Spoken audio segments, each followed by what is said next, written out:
Okay. So it is my pleasure to call to order the special meeting of the Tiburon Town Council on November 16th at 4 o'clock. Lee, could you please take the roll? Councilmember Fredericks. Here. Councilmember Griffin. Here. Councilmember Thier. Here. Vice Mayor Ryan. Here. And Mayor Wellmer. Here. Great. Now we'll take a moment for public comment on our closed session agenda. Is there any member of the public present who would like to speak about any item that we're going to go discuss in closed session? I'm seeing none. I'm seeing none. Okay, great.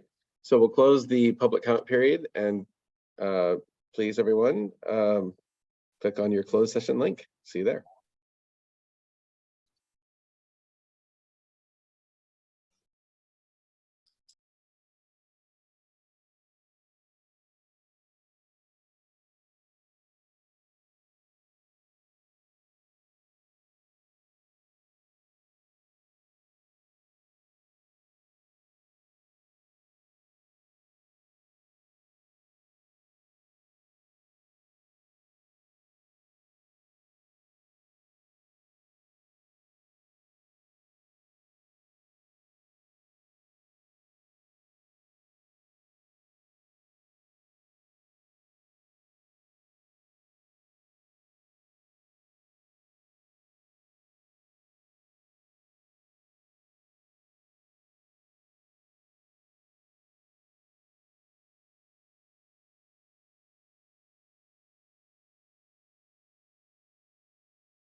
Yeah, congratulations, Mayor and Vice Mayor, on your elections.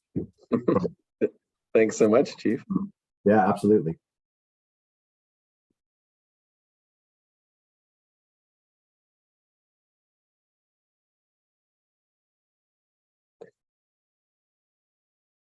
So Lee, just so you know, I think it's going to be a couple minutes before Holly rejoins us, and we're gonna wait.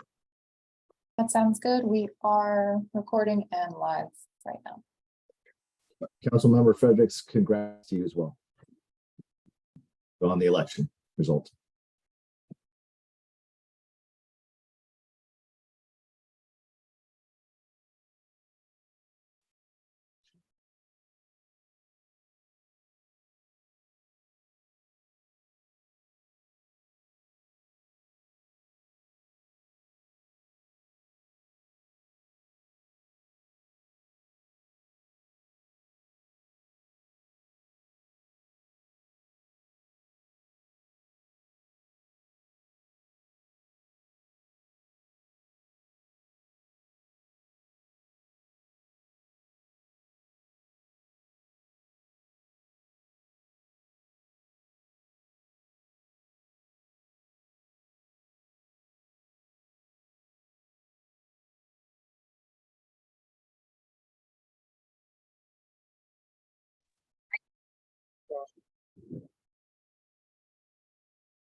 Okay, we'll give Holly another minute and then we'll get started and she can join us.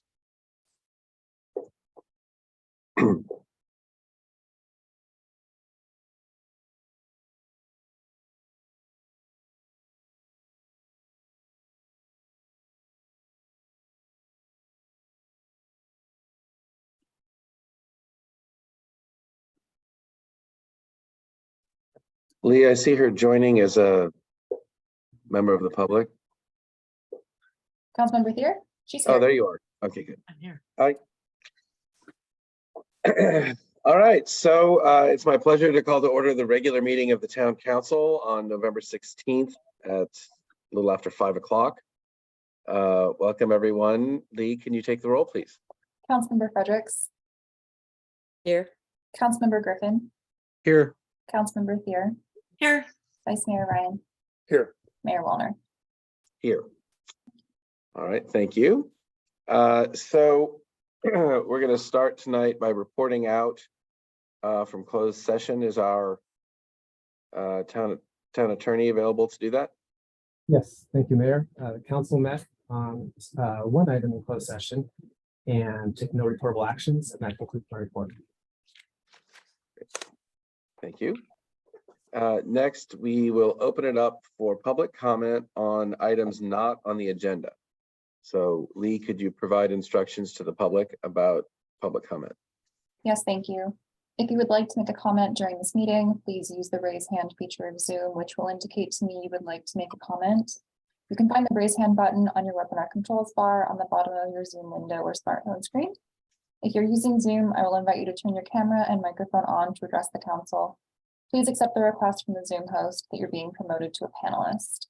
If you're calling in using a phone, you can dial *9 to raise your hand. You may also submit an email to comments@townoftiburon.org. And Okay. do we see anyone who wants to make a comment? I am seeing none. All right. Very good. So we'll close the initial public comment period. Of course, we have an opportunity for the public to comment on every item as we go through it. The first agenda item we have is the consent calendar. There are 3 items. Is there anyone on the council who would like to pull an item off the consent calendar? Okay, I see none. Is there any member of the public who would like to pull an item off the consent calendar for discussion? Okay, I also see no one. So I'm looking for a motion to approve the consent calendar items. So moved. Second. Great. Lee, can you take the roll, please? Councilmember Fredericks, Yes. Councilmember Griffin, Aye.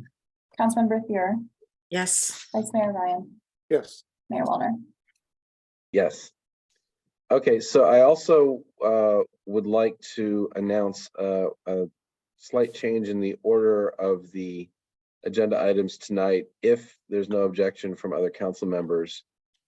We have a number of important discussion items, so I'd like to move those. They were supposed to be before the public hearings, which are the municipal code amendments and the appeal of the design review board application. So unless there's an objection, we're going to start off with the action items and then go to the discussion items and then go to the public hearings. Is that okay with everybody? Is there any objection to that? But I think that's how it is. I have discussion mean- items at the end. I do too. Yeah. Okay, so you want to do the discussion items first? Nope. What I'd like to do is do the action items and then the discussion items and then the public hearing. Okay, I understand. Got it. All right. So our first item is to adopt a resolution honoring United Against Hate Week. Can I have a staff report, please? Good evening, Mayor and council members. The United Against Hate Week campaign is a call for local civic action by the people in every Bay Area community to stop the hate and implicit bias that are a dangerous threat to the safety and stability of our neighborhoods, towns, and cities. The campaign was initially developed in Berkeley in 2017 after the city experienced a series of protests.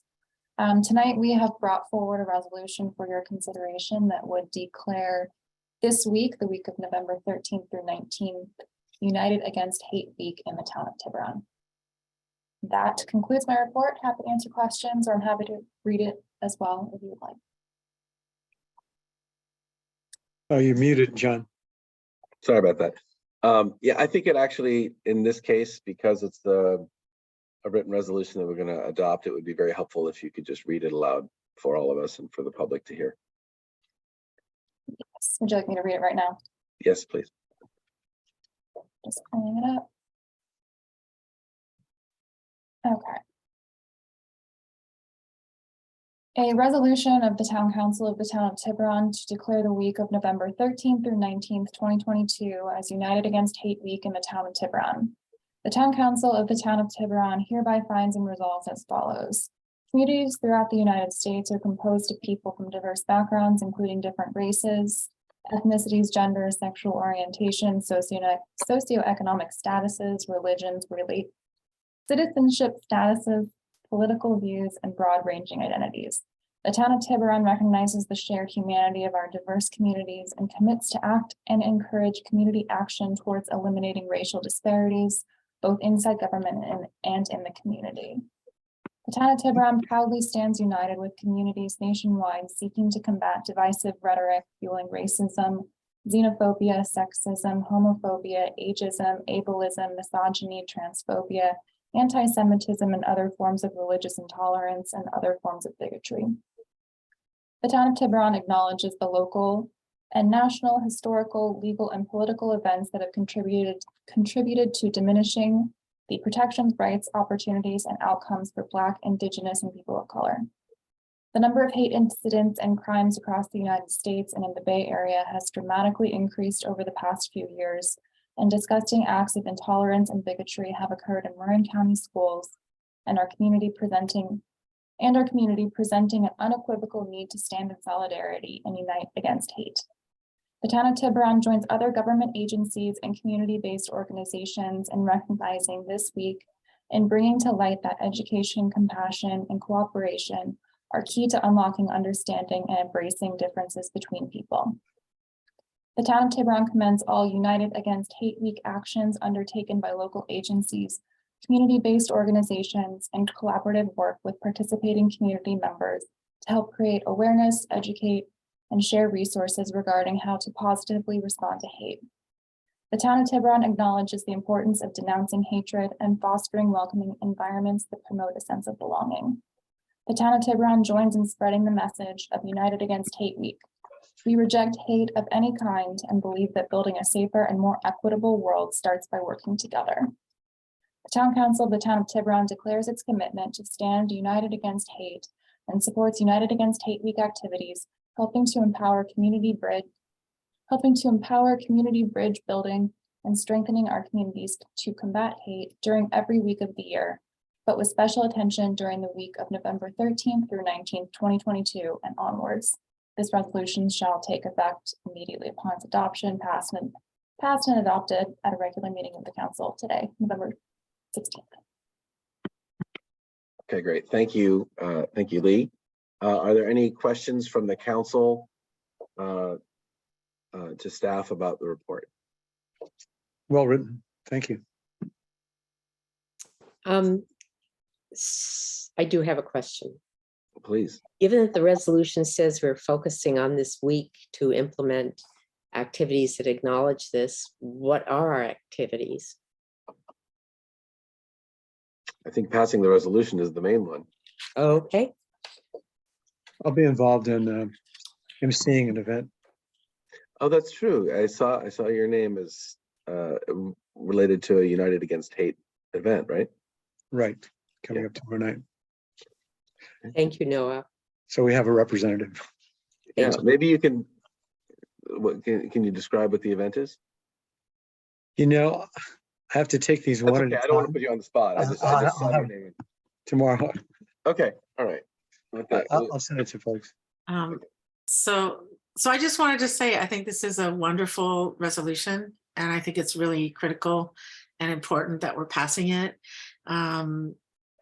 I think this did come out of some very, bad incidents of, I think it was actual written graffiti. But I did want to say that I appreciate that this is coming up to us and that we're passing this, hopefully. And should it pass, I would very much like to add my name to it and just thank staff. We're still in question time, but we'll say ditto when it's time for comments. That's my question. Any other questions from May council? I add my name? No. Okay. All right, let's open it up to the public. Are there any questions or any comments from the public about this agenda item? Okay, seeing none, we'll close the public comment period and return it to council for any further comments. Okay, I would just like to comment that I'm also very heartened and pleased that we have this resolution before us, and I think it's really reflective of this significant effort and energy that the town has been directing towards diversity and inclusion issues for a couple of years now, and I think it's great, and I'm very supportive. Lee, can we have a roll call vote, please? I think we have to move it first. So I'll move to adopt it. I'll second Now, can we have a roll call vote? it.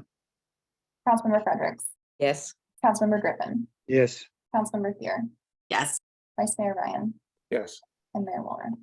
Yes, thank you. Okay, so our next action item is to discuss the purchase of an electric vehicle for our police. So could I have a staff report, please?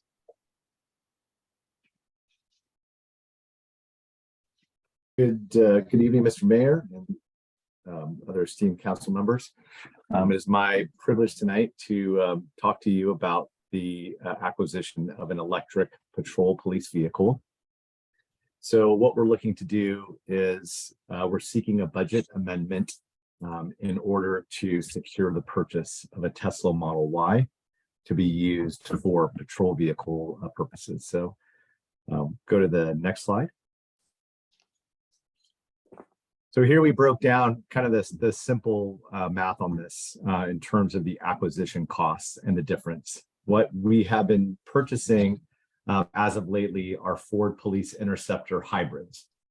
Obviously, the reason why we went to the hybrids is because they leave a lesser blueprint on our ozone and reduces greenhouse gas emissions. Was part of the main reason why we went to the hybrid, and there is some savings in terms of fuel. The cost of a hybrid, you can see the difference that we put down here for you, and the cost of a fully outfitted Ford hybrid, and that means additionally the cost of upfitting, and that comes out to about $72,000.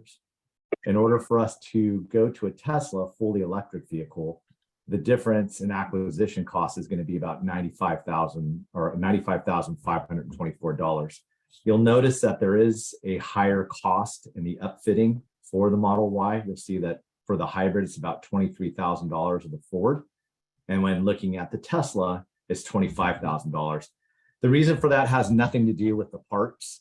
It all has to do with labor. Because it is an electric vehicle, there are some intricacies in terms of wiring the vehicle, because it is an all-electric vehicle. And so therefore, the labor cost is a little bit more.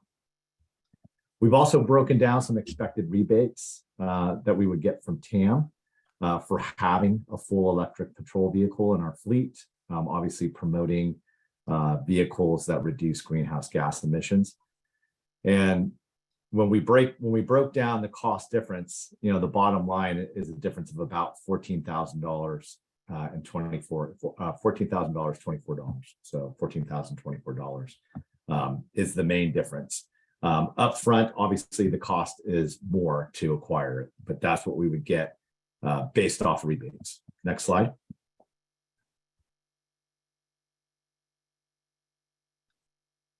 So then we looked again at operating costs. A lot of agencies that are deploying these electric vehicles, and mainly at this point, the ones in this area, the only ones being deployed that I'm aware of as marked patrol vehicles are Tesla Model Ys.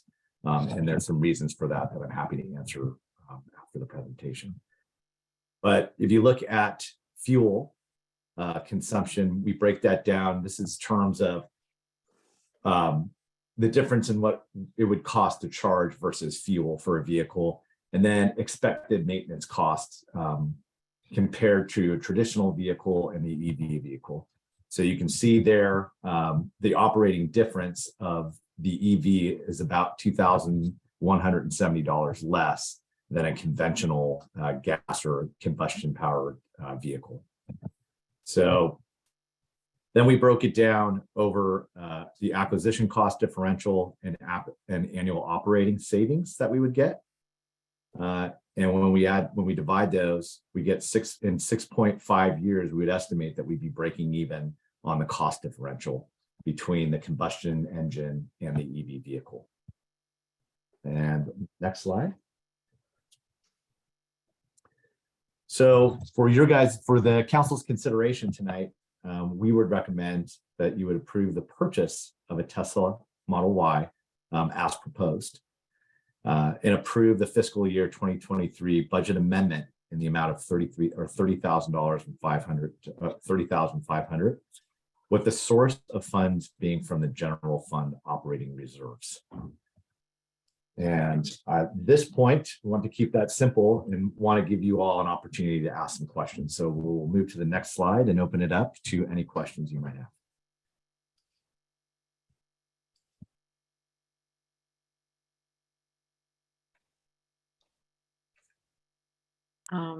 You're on mute, John. I have, Sorry about that. Are there any questions for the chief about the proposal? I just had one quick question. Do you think this is the best deal on the vehicle that the town can get? Yeah, and the reason why is Tesla does not give special government pricing on this particular model. The only model of vehicle that right now that they have some kind of fleet pricing on is the Model 3. Some agencies have acquired those for plain clothes vehicles like a chief's vehicle or maybe a detective vehicle. They're very, very compact and not really suitable for patrol work.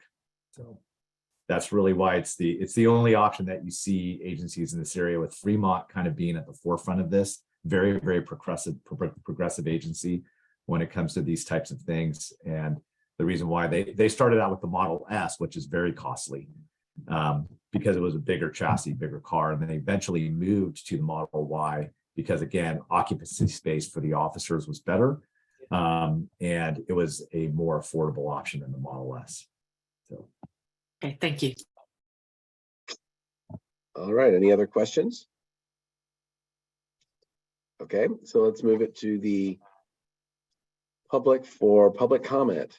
Is there anyone who'd like to comment on this agenda item?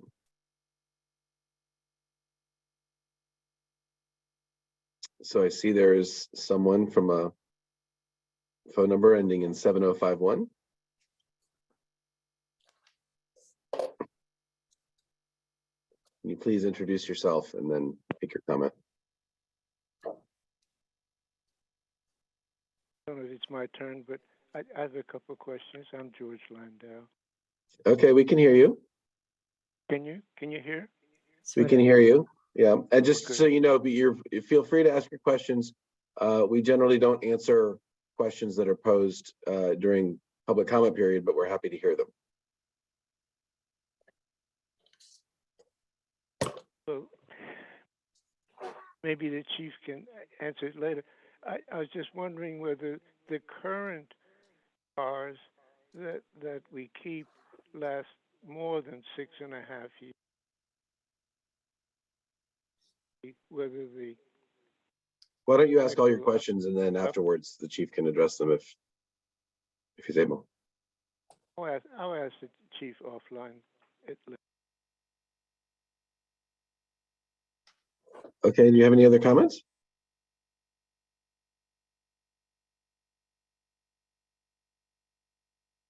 Okay, I think Lee, he's done. Yes, I think so. Okay, are there any additional comments? Okay, so chief, maybe just spend a minute about the relative longevity of the Tesla versus other cars.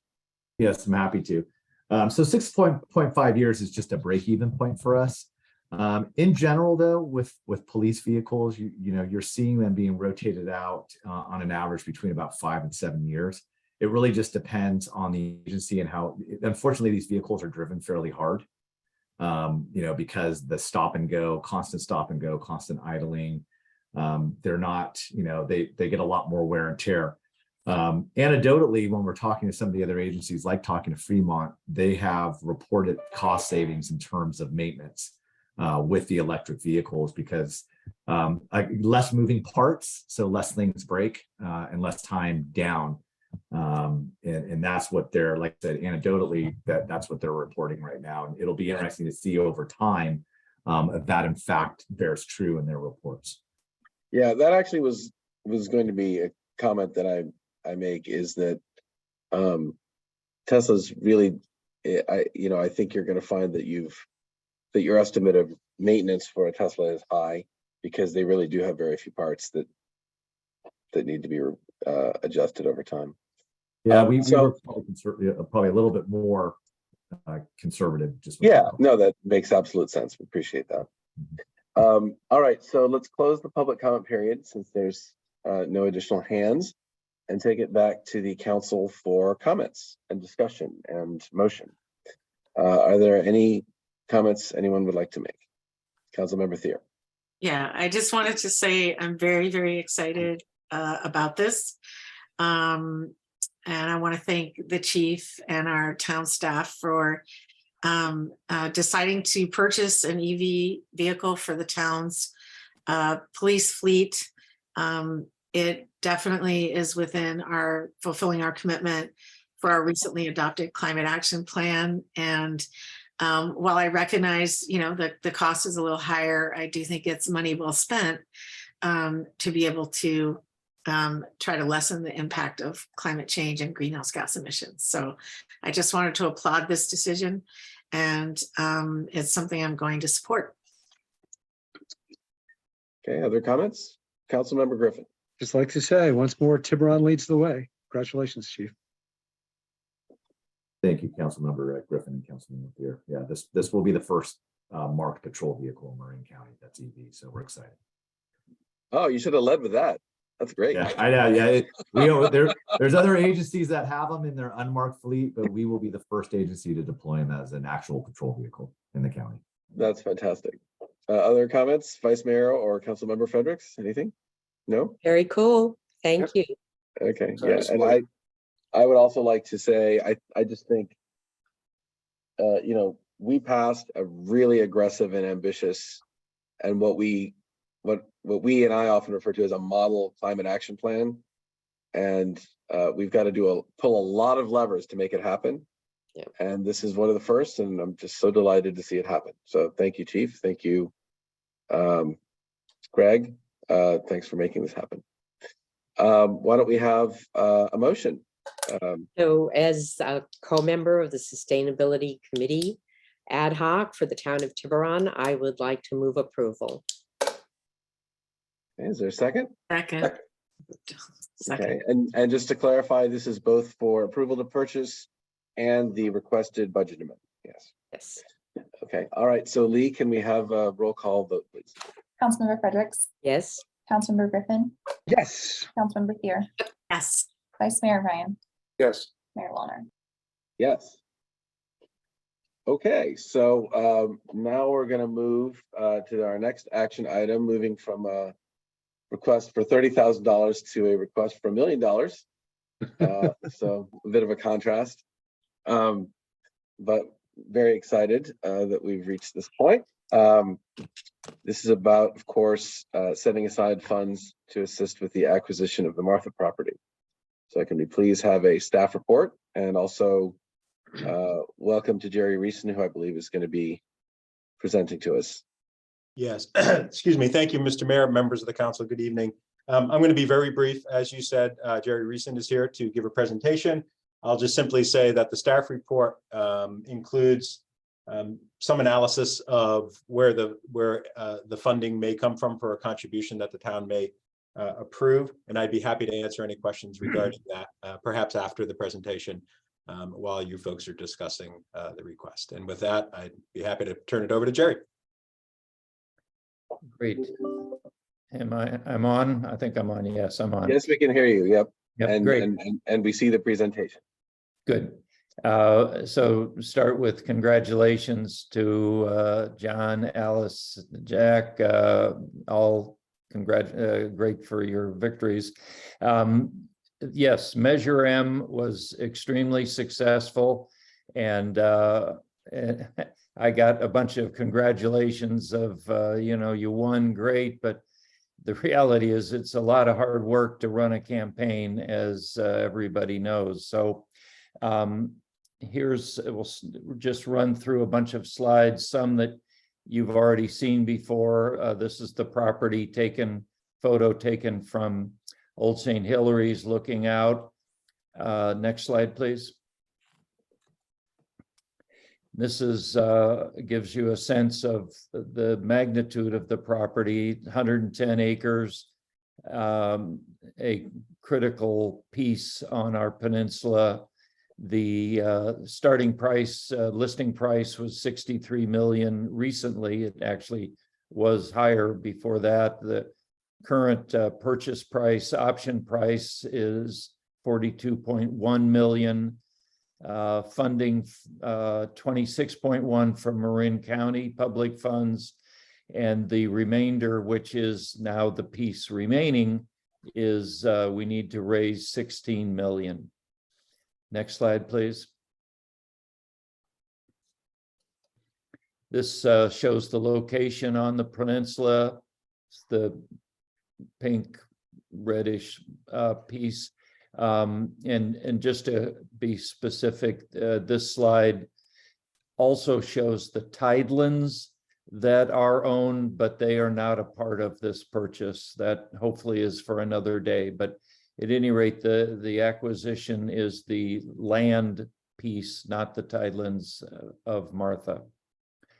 Next slide, please. Tiburon has definitely a legacy I think we can be very proud of. In the 1990s, we passed 2 initiatives.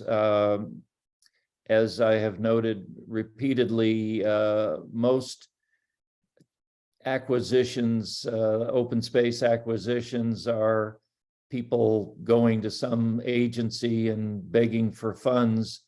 Tiburon and Belvedere have been very active in the 90s, and then most recently taxing themselves at a significant level.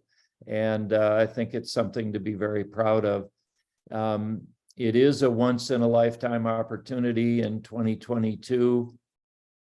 Trust for Public Lands which is a very large, very successful land conservation organization, nonprofit located in San Francisco, has worked with the family to finally arrive at an agreed purchase price option. That just took place in June of this year. And then Trust for Public Lands and Marin County Open Space entered into a purchase and sale agreement. And then most recently, just a few days ago, Measure M was successful. Next slide, please. This shows where the funds will come, how they will be created. The 42.1 million is the total purchase price. We have, as I've noted before, 2.1 million left over from when we bought Old St. Hilary's open space, which actually is shown in this photo. The near near land is a bunch of it is Old St. Hilary's, and it was left over not because we asked for too much, but when we did the funding in the 1993 and 1997, interest rates were substantially higher, and 10 years ago or so we were able to go back and refinance those. And so we have 2.1 million available. The CFD that just passed will raise around 18 million. And Marin County has agreed to put in 6 million from their Measure A funds, which got reapproved in June of this year. So the county will put in a total of 26.1. And as I said, the remaining piece is 16 million. And that's the remaining challenge that we're looking at. Next slide, please. This, I won't attempt to read the Latin for everybody, but these are some of the special status plants and animals that are on Old St. Hilary's and nearby to Martha. It is not just a platform that has a pretty view. It's in fact a very special biological regional conservation zone, as I like to call it. Next slide, please. The measure, as I've said, was extremely successful. The latest totals are for the measure are over 78%. Today's results came in. There were a few more votes. It would appear that we're pretty much near the end of the voting, but at any rate, we're at 78% for the measure. We needed 2/3. And in Tiburon itself, the part of the CFD that is Tiburon only, we got over 80%.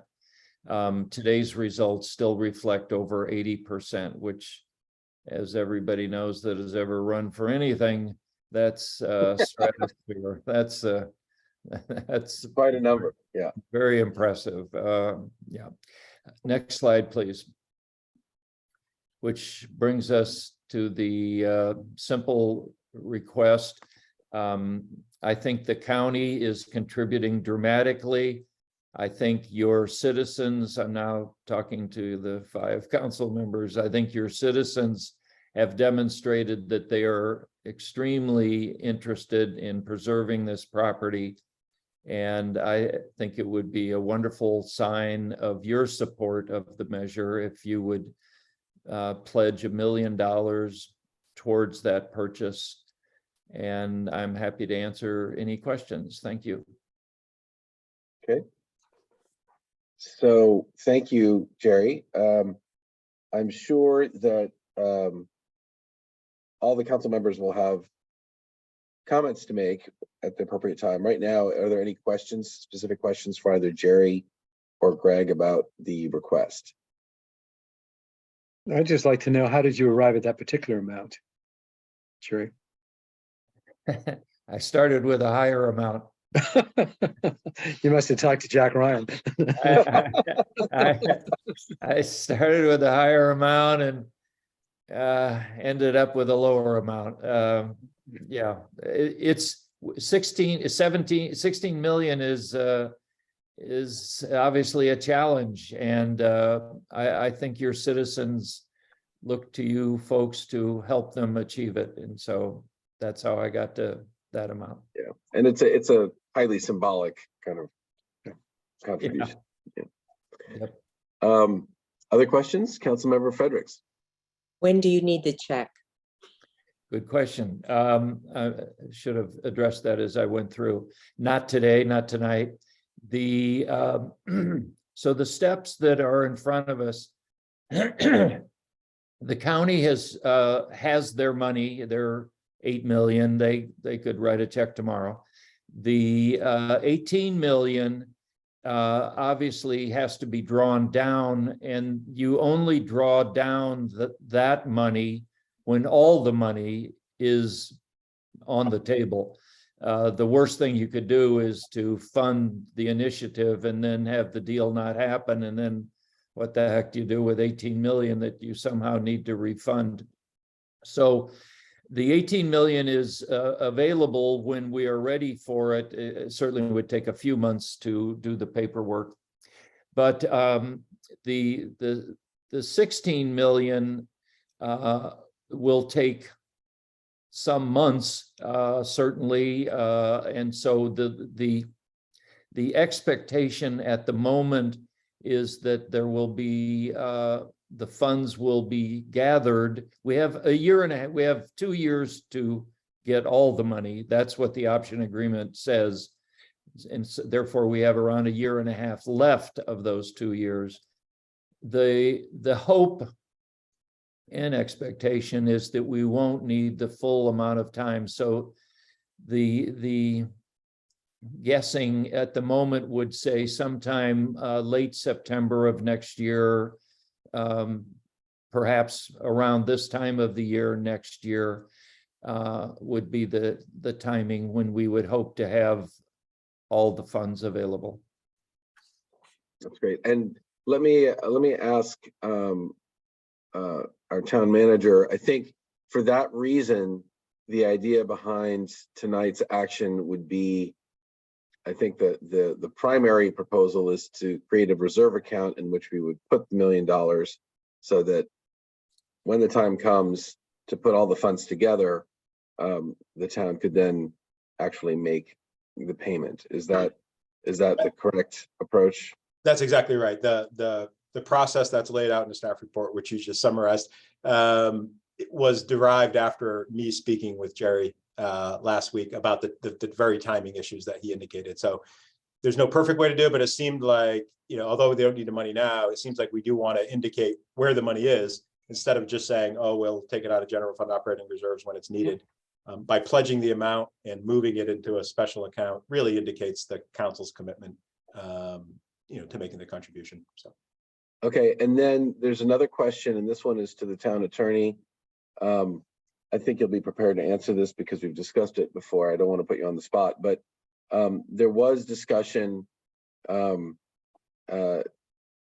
there was a question that I had brought to the town attorney about whether or not the federal pandemic funds could be used for this acquisition. And I think the conclusion was, well, the short version is no. And I just want to give the town attorney a second to maybe explain that so that people understand that we're taking this, we're setting this reserve aside from our general reserve fund and not from those funds for a reason. Yes, and I think I wrote that email maybe close to 6 or 7 months ago. So I have to remember. Exactly. Well, I want to keep you kind of limber. So Yeah, my recollections, I mean, the conclusion is correct. It was our conclusion that you could not use the ARPA money for purchasing property outside of the town's jurisdiction when we're not taking ownership of that property. That was in essence of it. So it's a little different for the ponds that we're considering the acquisition for. exactly. Right. Versus the property that we're not actually taking title to. Right. Okay. So, all right, I think those are all my questions. Are there any other questions that folks have? Okay, so like I said, we'll come back to comments. But right now, let's open it up to the public. If anyone has any comments about this agenda item, now's the time to raise your hand. Mr. Mayor, if you don't mind, I'm going to recognize a member of the public that I connected with before the meeting Please go ahead. that would like to speak. So I'm going to recognize George Landau. Okay.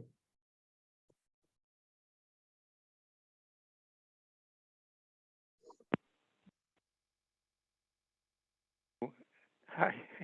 Well, first of all, congratulations to the community. In this divided world, 80% is an astounding support. So I think that you voting for the pledge, you're on the winning side, as it were, with no opposition. As a sort of the Sancho Panza to Jerry for the last 34 years, including Bill Lukens and that. It has been a long journey, and the support that we received from various town councils, plus the public, is a compliment. The fact that the public really wants this. And I think it's beginning with your policy of climate action. I mean, TV that you're buying today, combined with this pledge, second item under the climate action plan. Lastly, I'd like to say that marketing for Tiburon at the present time says Tiburon by the Bay. I think it could be changed to Tiburon at Paradise by this. I really urge you to support. Thank you. Thank you for your comment. And thank you for all your work to help get this done in terms of the Measure M. I think we have another comment from Timothy Burr.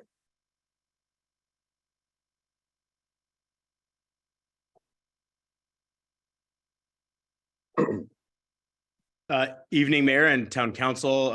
Timothy Burr from Silverado Drive and Chair of the Parks, Open Spaces and Trails Commission. Just speaking on my own personal behalf in support of this contribution.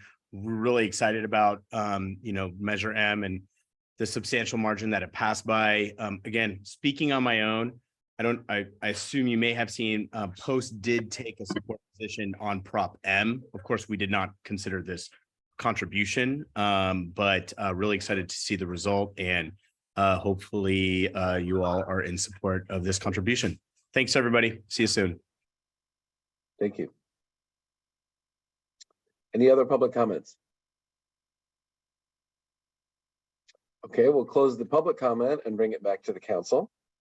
Are there any council member comments? Councilmember Thier. Or someone else can go first. Okay, so. I'll go up to you.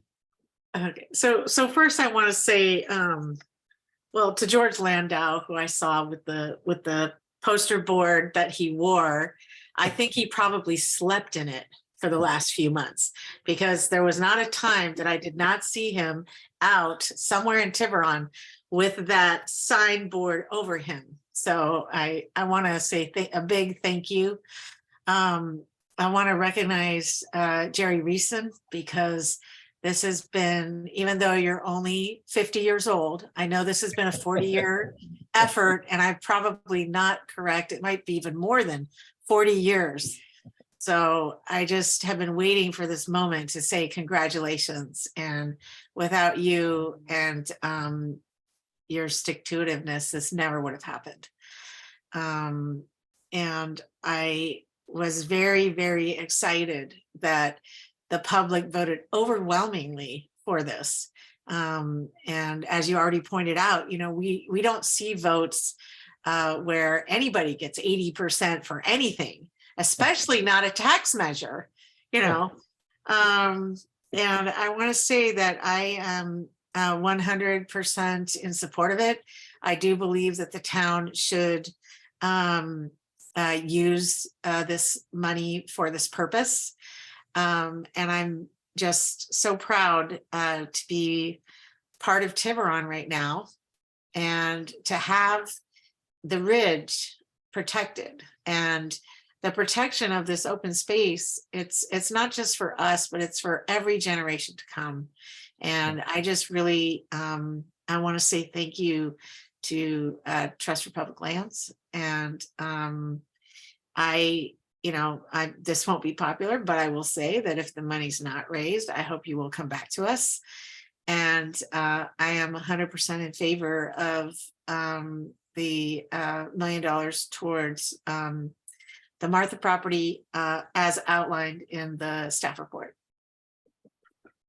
Okay, other comments? Councilmember Griffin. With all the hard work you've put in over the years, you'll remember a 1957 Fats Domino song, "You're the reason that we're pleasing you." Good. Councilmember Fredericks. Yes, I would like to echo what Councilmember Thayer said and add to it. My gratitude, the gratitude of the 80% of the voters who supported Measure M, that TPL and the Open Space Committee and the family, the Reed family, were able to come to this agreement. That's a monumental achievement for the good of all of us. I would also like to mention that I have gratitude toward George Landau. He hauled me out to walk the streets on the Harriman property measure, and I am bookending my public service thank to George with saying, $1 million, come back if you need more. Lovely. Wow. Vice Mayor. Thanks. Yeah, so first of all, congrats, Jerry. Great job. As people have said, that's just an incredibly high figure for, I think I pulled 75% of my own house for my own election. So you beat me. I know this was coming towards us before the results of Measure M became available. So I wanted to sort of frame the discussion in my mind ahead of time. And, $1 million is a lot of money. It's sort of 5% of our reserve funds, both general and dedicated reserve funds. and with respect to like sizing it with respect to the library contributions, it seems in the same ballpark. So, I appreciate, despite the fact that it's a symbolic number, I appreciate the sensibility of it and how it fits into the way we can think about municipal finance. So, I think this is, the last thing I'll say before I agree with everybody else and fully support this is, a lot of times we end up having discussions at council that are tough discussions and tough decisions, and we don't have a lot of public input. And so we're relying on what we hope to be our knowledge of the community's ethos and thinking on an issue when we vote. But in this time, we have an incredibly tangible, present public comment that just came to us a week ago. And so it's very easy for us to say, look at what the public has said in their support of this. So for me, it's a fairly easy one to support because of that. So congrats on your great work and making it easy for me to frame the discussion in my own mind. So Good. Thank you.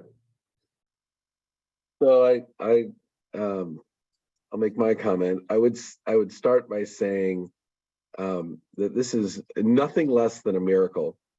And Jerry, in my entire life, I have not seen a more ambitious effort that has succeeded so fantastically. When I first met you, I don't know, 15 years ago, maybe longer, it was a crazy idea, and everyone was willing to work with you on it, but the likelihood of it happening was just way out there. And it's amazing, and you should be so proud. And really, it's remarkable that we're at this point. I would like to say that and I tried to make this point the last time we discussed this at council. People kind of think things will stay the same if they take no action, but in fact, this property, in the way we picture Tiburon, the photos that you show of Tiburon, everyone pictures this open space as being a permanent part of Tiburon already. And very few people realize how vulnerable it was to development. Yep. And the fact that now it is close to being preserved so that Tiburon can be the beautiful place that we all have in our mind's eye of it being forever, is just amazing and wonderful and astounding. And I think it's, I'm so impressed and so happy to be at this stage. And the amount of money that the county is putting in is remarkable.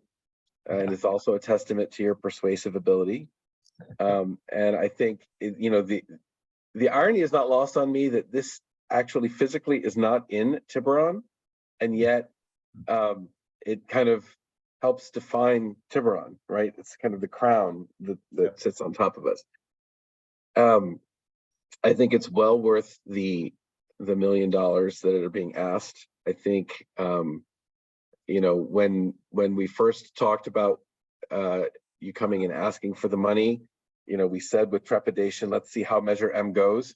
And it, as the vice mayor pointed out, it really reflected,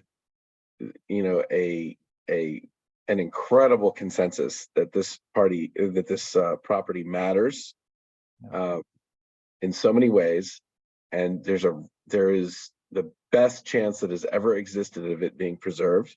And I think I and all the other council members, sounds like, wholeheartedly support the effort and are happy to set this money aside and are looking forward to the day when you come back to us and say, we're ready to pull the trigger. So if there are no further comments, I'm happy.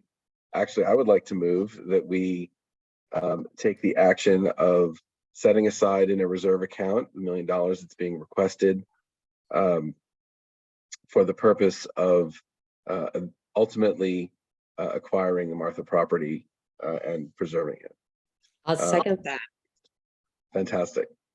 Can we have a roll call vote, please? Councilmember Fredericks, Yes. Councilmember Griffin, Yes. Councilmember Thier, Yes, Vice Mayor Ryan, Yes. Mayor Wellner. Yes, Mhm. Yay. so congratulations, thank you. Think, I just want to, at our celebration event a few nights ago, I used the classic phrase that it takes a village. It really does. There were a lot of lonely nights during those 34 years, but at the end, at the critical moments, an awful lot of people came together. George Landau certainly among them, and Trust for Public Land, all great efforts by a lot of people, including this council. So thank you so much for your support. Thank you. All right. So now we're gonna, as I said, we're gonna move to the discussion items. While we're still fresh and energetic. And we're gonna first hear a report from our subcommittee on pickleball. So that is Councilmember Fredericks and Vice Mayor Ryan. I don't know how you would like to present it. Please. Yeah, maybe I'll just wing it, and then Councilmember Fredericks can interject anytime I say something off that's doesn't make sense. So, you know, as you know, we got the recommendation from Post to proceed with a trial, and then what we have taken away since that meeting where we considered that is sort of an acknowledgement that the public wants more pickleball, but a task to go see if we can identify sort of a more optimal solution that affects fewer people negatively and increases the capacity. And the reason we haven't really we're not here with a solution tonight that is fait accompli is that you know, one of the things that we in working on this seemed evident to us was that, you know, right now there is a court at the Lagoon courts that is being used for pickleball, but only half of one tennis court is being used for pickleball. And so given that, you know, we could, without taking any extra tennis space, if we could double the usage on that Lagoon court such that pickleball would use both halves of the tennis court, we could essentially be doubling the pickleball capacity in town at zero cost to tennis capacity. And then, you know, the sort of there's two sort of mitigating factors there. One is, you know, to what extent are we impacting neighbors there? And then two, the real complicating factor is the fact that that property is in Belvedere. And so, you know, I guess my comments on each of those, and please, Councilmember Fredericks, jump in at any point if you want. You know, the pickleball that's being played there right now obviously is impacting neighbors, and you know, we're monitoring the comments there, but it has so far been done with zero mitigation with respect to sound absorption. And I don't know if any of you have been to the TPC. They have some sound barriers around their pickleball courts, and it's really impressive how much sound that material absorbs. So the fact that we don't have any of that at Lagoon, you know, it seems like we could take some mitigation measures there and make it even better for the neighbors, even if we increase the capacity a little bit. But again, it involves working with Belvedere. So that's my summation of where we are. Councilmember Fredericks, I don't know if there's anything that I have omitted that or anything you want to add. Just a general scope of where we've talked about going with this trial and afterwards. If I'm remembering correctly, because the neighbors who are affected are not at the same, are relatively level with the courts, not at an elevation. If it turns out that the mitigations, which are expensive, need to be put in place, there's a feeling that they definitely would be effective in the future once we get a sense of what the impacts are during this trial period. And we also have the possibilities of constraints on time of day, number of days a week, depending on what kind of impacts there are to the neighbors. I think what has been helpful in this process is an acknowledgement, not just that there's a need for pickleball, but there's a need to address the impacts on the neighborhoods and that there are paths to doing it. So let's, open this up to questions, and then we can let the public comment. I guess I would start by saying I'm really heartened to hear you thinking about all of the different locations, right? That was kind of the big issue last time when the proposal came about the Tether Park courts. And of course, just for everyone's context, right? There's one set of courts that's in Tiburon, which is Tether Park. There's one that's in Belvedere, which is Lagoon that you're referring to. And that there's one, I think, in the school district, right? That is At Del Mar. Del Mar, where there are primarily lessons, including pickleball lessons occurring, is my understanding. And so my question is really a process question. It sounds like and correct me if I'm stating this wrong, it sounds like the subcommittee's direction at this point is to explore expansion of pickleball primarily at Lagoon on a trial basis, or maybe not on a trial basis. And the next conversation is one obviously involving the ranch, but also then involving the town of Belvedere to see if they're amenable to this recommendation. And I suppose that there would be some kind of cost sharing element, since it's the ranch and people from both communities are using it. Well, we were hoping not to bring that up until we actually talked to Belvedere, but thank you, John. I think that's the first thing they're going to say, so that's why I was asking. Okay. No, but otherwise you framed it exactly correctly. Okay. Yeah, Okay. and by the way, we should thank Jessica Hotchkiss of the ranch for helping us with this, because, we had a lot of ideas and all of them complicated her life greatly. And she was very patient with us, so I really appreciate that of her. Okay, and Yeah. I also like the way you guys framed the issue, which is the goal here is to increase the amount of pickleball availability and minimize the impact on, neighbors and other people who are affected by it. Yeah. I think the elevation point is a very interesting one that I hadn't considered before. This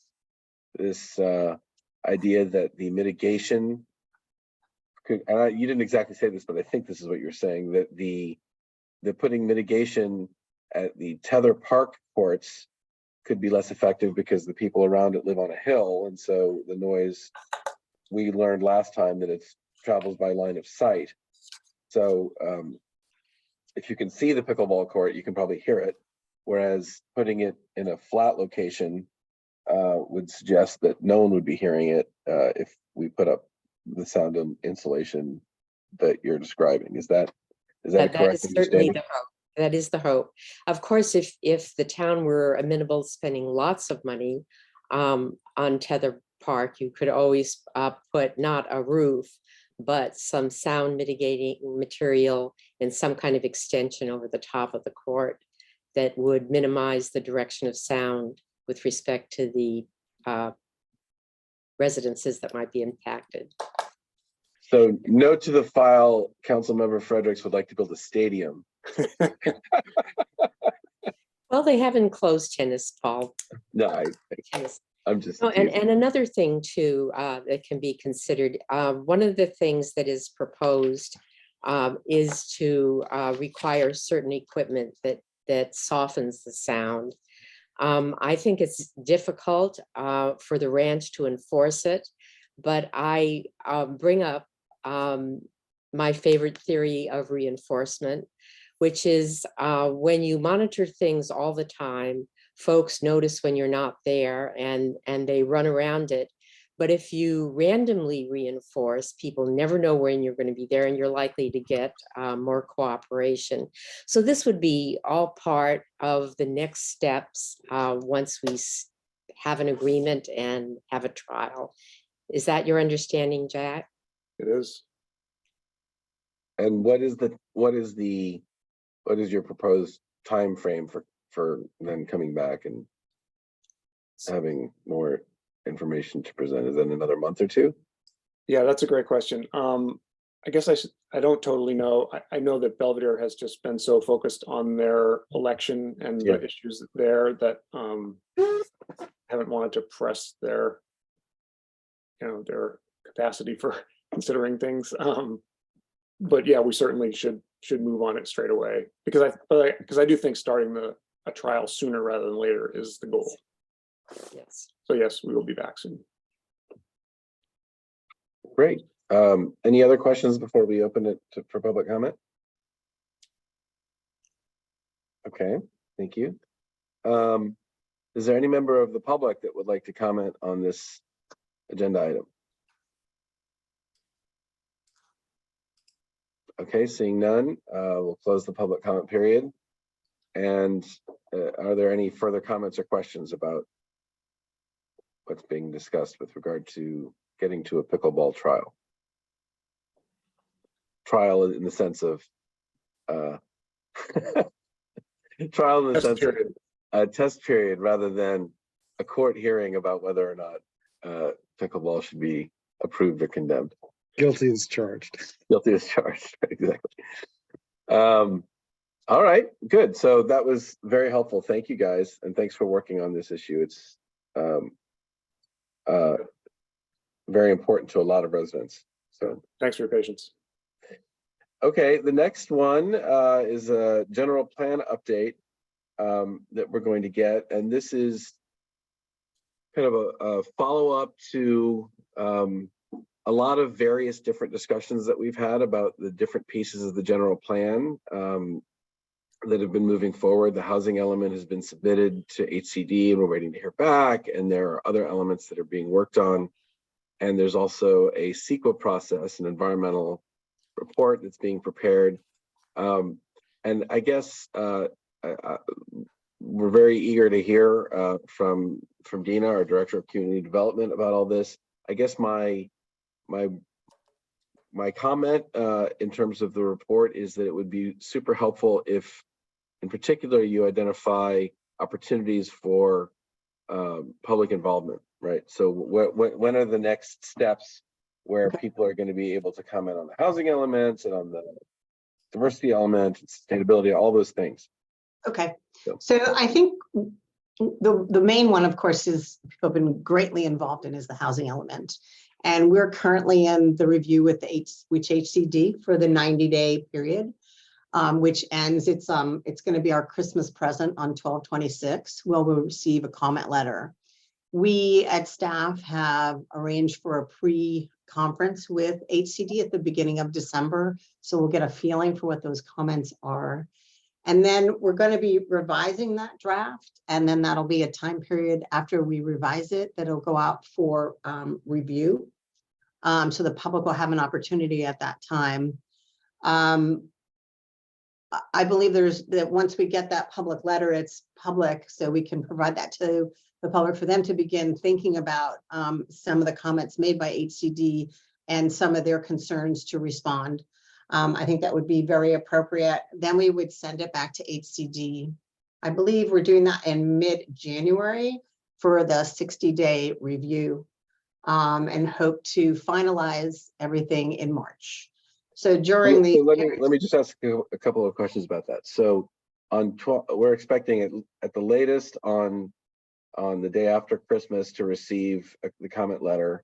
And I just want to confirm. So our clerk is on the line here, Lee, who manages our website. How quickly do we think we can have that comment letter posted once we receive it? Lee, are you available? Yep, I'm here. Immediately. Immediately? Okay, so we're expecting to, very quickly after receiving that comment letter to post it. I know that the town is closed during that period. Can we make arrangements to have it posted as soon as we get it? Even during the holiday period? I mean, I'm in town. I can certainly coordinate that if Lee is in town. I'd certainly be happy to do that. Yep, I'm good to do that. I know Dina said it's a public document, so we shouldn't have to do any other analysis for that, so. No, it is a public document, and also it'll be on HCD's website for sure, because they post all of the comment letters, but it'd be much more efficient for me to work with Lee to get that on the 26th. I'm hoping that, they've been pretty on target for all of the jurisdictions, so I would assume that's the case. If we get it before that time, that would be lovely. That would be But, lovely, right? It would be really lovely, because it provides us additional time as well, but I assume it will be the 26th. I think we're going to get it all wrapped in a bow at that period of time. So. Okay, and then the other, and this is a question also for the council. So the timing here is a little tricky, because if we receive the comment letter at the end of December, and the plan is to return a revised draft in mid-January. That's correct. The current schedule for council meetings has no council meeting until, what is it, Lee, the third week of January, probably after January 15. It's the 18th. January 18th. January 18. Which is the date that I have scheduled for a meeting be with the planning commission and the town council to review the housing element. Okay, so the idea, and of course this will be the next mayor's scheduling issue, but the idea is that you'll be working on revising the plan in light of the comments that we received from HCD.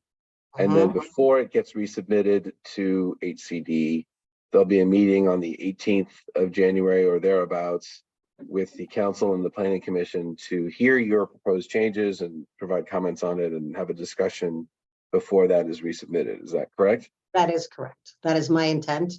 I am hopeful that because we're doing a conversation beforehand with the HCD, that we'll have an idea of where they're going. So we'll be able to quickly put that together for the revisions and to be able to provide that to you. I have it tentatively, I have it scheduled for the 18th. I just want to make sure that we can do all the noticing and all the things that are required. We don't have to do perhaps a special meeting. I'm doing polling right now of the planning commission to find out their availability as well. Okay, great. So sorry to interrupt. That's okay. Continue. So, but I think that's our biggest lift at this point in time. Yeah. And then, of course, after we have that meeting, HCD's has another 60 days to review our revisions. And then we have scheduled a finalization of the housing element in March. And sort of at the same time, we are putting together, I shouldn't say at the same time, but we've already started the EIR process. We had our notice of preparation go out in October. We held a scoping meeting on October 27th. And now there's a 30-day review period for that notice of prep. We are then going to be putting together the draft EIR, and it will circulate in January for a 45-day period. And then we're going to prepare responses to any comments that we get both from the public and any agencies for, I think we have it scheduled between February and March. Between February and March. At the same time, or right now, I shouldn't say at the same time, staff is reviewing all of the elements of the general plan. They've all been completed. Well, actually, before you move on beyond the EIR, all right, so the EIR is the environmental review that's required in order for us to be able to adopt the housing element. Is that correct? To be able to adopt the general plan update. Oh, so it's for all of the elements. Okay. All of everything. So it's for all of the elements. And I just want to understand what it's going to look like and kind of make sure that also the public listening understands. So basically what this is going to do is it's going to take a look at all of the elements of the general plan, but the one with the big impact is going to be the housing element, and identify if there are any significant environmental impacts from the plan. And because we're being required to add, find room for 639 units, I'm presuming that the result will be that many of these categories will identify a significant environmental impact. So, for example, one of the categories is traffic, one of the categories is visual impacts, one of the categories is noise. All these different categories are going to come back significant, significant, significant, significant. And then in order to approve the housing elements, the council is going to be asked to override the finding of significant impacts, which normally we wouldn't want to do, but override those findings in order to approve the plan anyway, because there's no way to avoid those significant impacts. Is that a correct description of what you're anticipating will happen? So I actually don't know what's going to be a significant impact or not. Right, you can't know ahead of time, but I can't know ahead of time. I imagine there will be some significant impacts, and we will have to do an overriding consideration. We will have to ask the council to look at that. Yes, but I don't know which ones they'll be. We should kind of. I mean, I've thought about this a little bit with respect to the traffic. We no longer use level of service. We use vehicle miles traveled. That's true. I know, The significance usually is less. And so we should, that may be a surprise to us that it isn't significant, because looking at it, there's only kind of seconds of difference, as opposed to you're looking at a level of service for intersections, et cetera. So because the evaluation is different in CEQA, I don't know what we're going to find. But if we do, we definitely would have to go the route of an overriding consideration and ask the council to look at that for adoption. Yes. I don't know that yet. And of course we'll know that better somewhere. And I'm looking at where I might know that better, sort of when it comes out in January. Okay. For us, for the public review. And then for the public, their big opportunity to comment about impacts. So in other words, our consultants are going to look into all these different categories and say whether they think there's a significant impact or not in all these different categories. The public's big opportunity to comment on those impacts, if I'm not mistaken, is after the initial draft is released that describes all of those impacts, and before the final is released. So that you're saying the draft is going to be released in January? So during the 45-day public review period that begins in January, and I will be sending out emails to everybody and doing, the best we can to outreach everybody that's ever touched this and beyond. So it'd be middle of January and then 45 days out from there. And then we prepare responses to that for the final. So the big opportunity for the public to make its comments about the impacts that we're going to be facing with the required additional housing will be between middle of January, when the draft comes out, and 45 days later.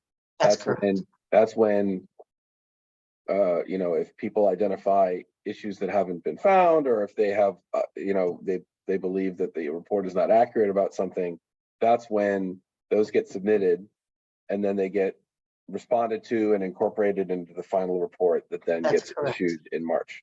Is that correct? That is correct. Okay, so that's very helpful. Are there plans for a public meeting to discuss the draft, where people can attend and learn about what's in the draft in order to prepare their comments? We had at one time, and I'm not sure we're going to be able to do this, but we had at one time an open house, and we're still trying to consider how to do that and how to fit that into the schedule. Now that people are meeting more in person, we've been not doing that as much during this process due to the whole the COVID issue. And so we're gonna look at that sometime in February, perhaps. I don't want to guarantee that, because I don't know how that's going to lay out with the scheduling, but I'd love to be able to do that as well, so that you can actually lay out tables and talk to people and understand what's going on. So again, this is just a discussion item, but I would strongly urge you to try and figure out a way to make that happen, so that people can both understand what's in the report and also make their comments, or at least understand how to make their comments, because if they go to an open house, presumably there'll be information about when and how to submit those comments, right? Right. And it would probably be within the 45-day Yeah, it would have to review be within the period 40 days, yeah. is what we're thinking. And Yeah.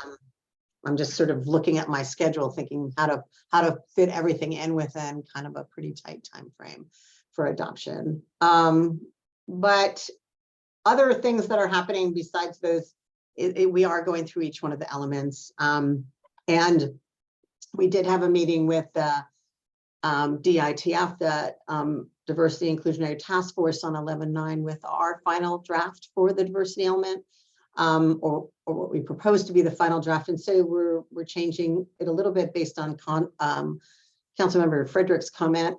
We've made some changes in there with respect to how we look at demographics of seniors. And so that has been changed. We're finalizing that piece. So that should be good to go. Is that final, or in quotes, final draft of the diversity element currently available on our website?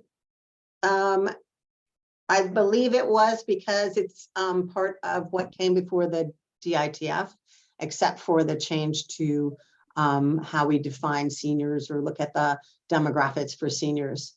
That would be the only change. And that should be up there. So as we're talking about this, I guess I would suggest, and again, this probably involves help from Lee. If there isn't one, as we are churning out these final or near final drafts of our various elements, it would be great if there were a single page on the website where these drafts for each element go, so that anyone who wants to look at those can see them all in one place. I think that I would be hesitant to do that, simply because we have to put that together and then it becomes part of what we're reviewing for the EIR. And then we would put all those together during the review period. So I think I wasn't thinking about it that way, but let me give it some thought as to whether or not, as you know, I'm not trying to keep the information. It just, the council hasn't seen it, the public hasn't seen it, the planning commission hasn't seen it yet. There'll be opportunities as we go through the process. Because all of these are drafts until later on. So I'm just a little hesitant, that's all. Well, but when you publish the EIR in the middle of January, the EIR is going to be analyzing all of the elements of the general plan. And that's when we can put it out there.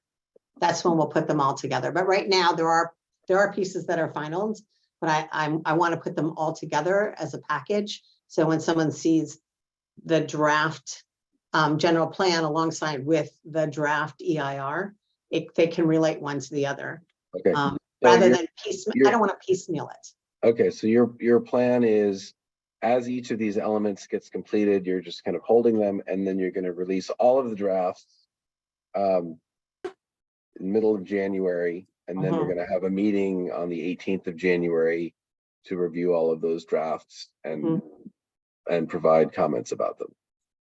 Well, people will have an opportunity during that period of time for review within the 45 days to look at both the general plan and the EIR. I mean, that's what the EIR is based on, is the general plan. So I would put that all out as one piece during that period of time. Okay, and you think that's going to be, so that'll be before the 18th. Do you have a sense of when that would be? Like the 15th? So I believe so the draft of the EIR is supposed to go out mid-January, and that is when we will release everything, is mid-January. Okay, so I guess if we're going to have a meeting on the 18th to discuss it, then you're going to have the meeting of the housing elements on the PC to look at the revised draft. It will just be for the housing element. okay, and but the housing element won't be made public until, you're saying all of them are made public. Is that right? So once we receive the comments from HCD, and actually the housing element is public at this point in time, right? Mhm. And so once we get comments at the 90 days, then we would revise the draft during the period of December, for, I think we gave ourselves 3 weeks to revise it. And then we would take that revision to the town council and the planning commission, so they know how we've responded. Both you and the planning commission know how we responded and can react to it. You also, as the council and the planning commission and whomever else in the community, will be able to see the comments and the housing element, so they can look at it all together and also respond during this period of time. Okay, and then if I could, let me ask the town attorney, what is your thought about releasing elements prior to the EIR being issued? In other words, if the diversity element is complete, rather than waiting until the EIR is issued, to issue them in advance? The diversity element's already out there, though. That I just want to make clear. I think I Well, but the understand. diversity element isn't, what my proposal was to put all of the elements that are being released in a single place to make it easy for people to find them, rather than having to go to the meeting and looking for the attachment. Yes, I think you both are saying the same or something similar. When we have a document like the diversity element, which sounds like it's in pretty much final format because it's gone to the body that the council directed us to go to, and we want to have it in one central place, not on our agenda website where it was for that one meeting. I think we have, isn't it create Tiburon 2040.org, Yes. which is the general plan website? So I Yes, would suggest moving, whatever element that we've already approved and gotten public comment for. I see no downside in posting it there as a holding place where we have all of our documents for the general plan. If that's what or I don't want to. I mean, the way we haven't had the other ones reviewed and approved. right. So I think he's talking about those. I think he's talking about the ones where we As they're basically, as each element reaches final form, I think it would be useful to put them all in one place for people to be able to access them, even while the EIR is being drafted.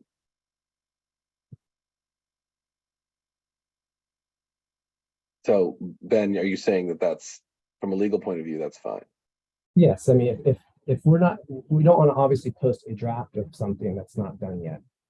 But as we approved and the council has seen and approved a certain element, I mean, Dina, correct me, when are you bringing the safety element, as an example, to the council? Or is that already gone?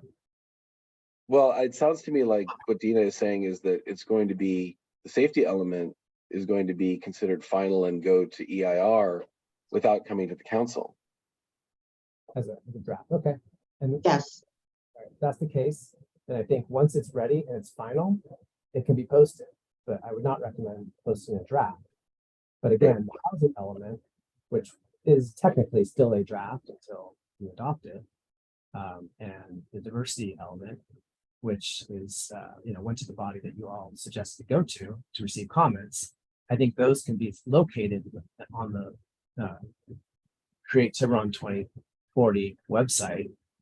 And then if any other elements come that are ready, that are finalized, those can also be posted. But Yeah, I mean, basically my thought is, once something is in the format where we give it to the EIR consultants and say, this is what we want you to evaluate, that can go up on the site. I think we're saying the same thing. Once you've given it, for lack of a better word, the blessing, I'm happy to put it up there. I just don't want to put it up there until it's gone to the proper bodies for sort of the, yes, this is the direction. So that's all. But what I guess what I'm saying is, I just want to fully understand it. In the middle of January, there's going to be an EIR draft issued. That means that before the middle of January, probably in December, quote, final versions of all the plans, all the elements are going to go to the consultants so that they can write the EIR that will be issued in mid-January. What I'm asking is, once those are sent to the EIR consultants as the quote interim final versions that they're evaluating, can they be posted on the 2040 Create Tiburon 2040 website? I think the answer that I'm hearing from Ben is yes. And I just want to get a commitment that that's what we're going to do.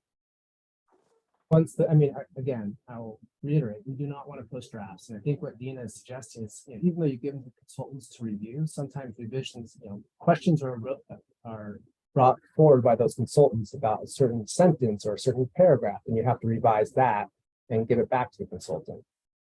So I think that's probably the concern is, you know, I think once it is a final draft and they're, you know, we're not making any more changes to it and they really are just doing their analysis, then clearly that can be posted. Yeah, I think we're saying the same thing, so. All right. Okay. All right. And so as of now, what elements are done? So the diversity element is done, right? Yes. Are there any other elements that are done yet? And so I haven't given, they have not gone to the consultant for the EIR yet. I'm working through each one to review them. And so that's my only hesitation. As soon as I've given them to them, I can post them, no problem. But we're kind of in a lot of staff review right now is what I'm doing. No, but that's exactly what I wanted to know. So as soon as we have a version that we're sending to them to analyze for the EIR, we can post it on a page. Okay. Yes. And you know, the one big thing that we're doing right now, and I'm sure you've heard from the community, is the objective design standards that went to the Planning Commission, and it is set to come to you on probably, well, in January. And because of the closure and noticing, etc., we're having a little bit of a hard time figuring out when in January, but we need to come to you with those development standards before we finalize them. So okay, so that actually, you read my mind, because that was the one thing I wanted to make sure that we also covered. So, and please correct me if I have this wrong, but the objective design standards need to be, well, optimally, they need to be in place by the end of January, so that after the end of January, if a developer who wants to come into town and build affordable housing of a certain kind downtown in one of the areas we've designated, in order for the town to have any say whatsoever in what they do, we need to have these objective design standards in place. Otherwise, we literally can't say anything about what they're doing. Is that a correct understanding? that is my correct understanding. We won't have them done until January to you and ready to go forward finally after that. So we're hoping that we won't fall into that problem.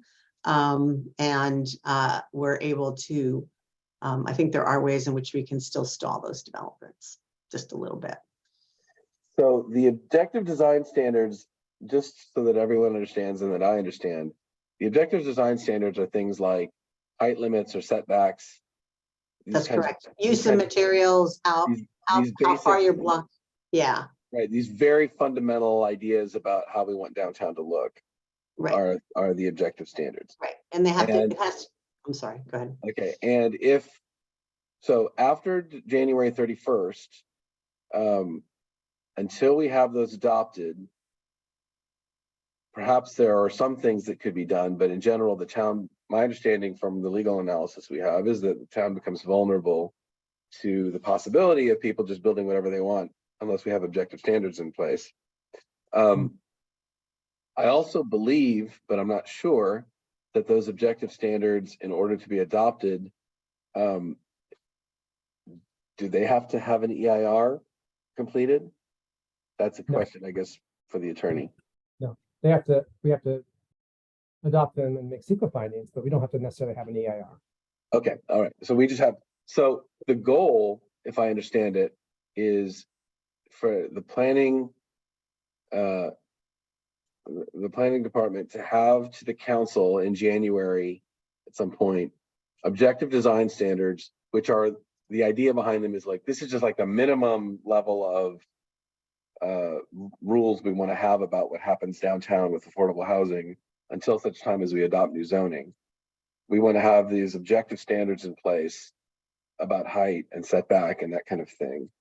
And then once we get them from you in January, what can the council just adopt them right then? Or is there some additional delay or comment that has to occur before those objective standards can be approved? Ben, do you want to try that one? Because from my standpoint, we need to adopt them as part of the zoning ordinance changes. Depends on what those ordinances, depending on what those design standards are. So there's a possibility we could do some interim during that time period as a resolution. Mhm. I'll also point out, I mean, January 31st is the deadline that we've all been talking about. When the builder's remedy kicks in, that's what you were alluding to, Mayor. But actually, I'm not alluding to the builder's remedy, because my understanding is that there's the builder's remedy. And that kicks in if you don't have a satisfactory housing element. But there's this other rule that allows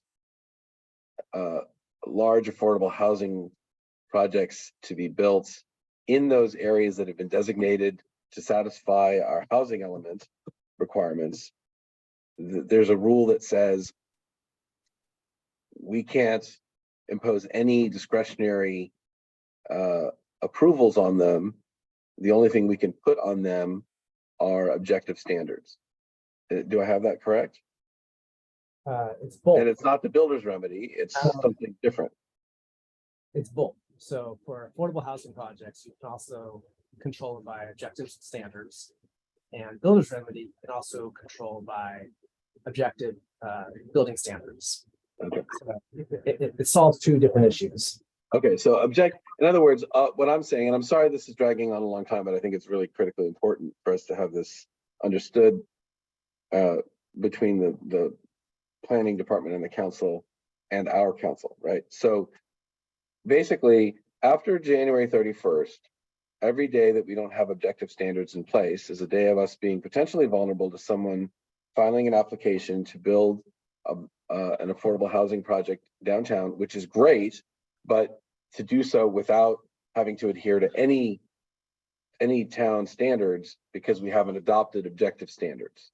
And that we need to adopt objective standards at some point. And then after that, anyone who applies for a large project would, at a minimum, have to adhere to those objective standards like height limits, setbacks, etc. Is that right? Correct. And with the one caveat that after January 31st, there's still, if we don't have an adopted housing plan, they still have to comply with CEQA. So builder's remedy doesn't exempt you from CEQA. But we don't have the discretion to deny the project, even though they would have to comply with CEQA. Right, but we do have the discretion to review it under CEQA and impose any conditions necessary under CEQA. Oh, okay, so we can impose CEQA conditions. I see. Okay, so I guess the bottom line, the simple takeaway is the sooner we get objective standards in place, the better, because that enables us to at least put some sidebars on what kind of development could occur downtown in terms of basic rules. And I think the going assumption, it sounds like what Dina was saying, is that, well, we'll pass objective standards when we get to zoning, which is going to be further down the road, like months. Is that right? We're working on them now. Along with the objective design standards, we do have the consultants working on some zoning text changes. So we're hoping that we can get some direction from council when we come in January and move forward with that. So one possibility, it sounds like, from what Ben is saying, is that some of the objective design standards, some of the more basic ones, like height and setback and whatever, could be approved in a resolution by council before the end of January if they were proposed and non-controversial. Is that correct, Ben? Yeah, as long as they're consistent with existing zoning ordinances, correct. Okay, So I guess what I would suggest, and I know that there's a lot going on, but I would suggest that if at all possible, when you present those objective standards to us in January, that there be at least a package of the most basic objective standards that we all can agree on and have agreed on, like, for example, height, setback, whatever that might be, to kind of keep things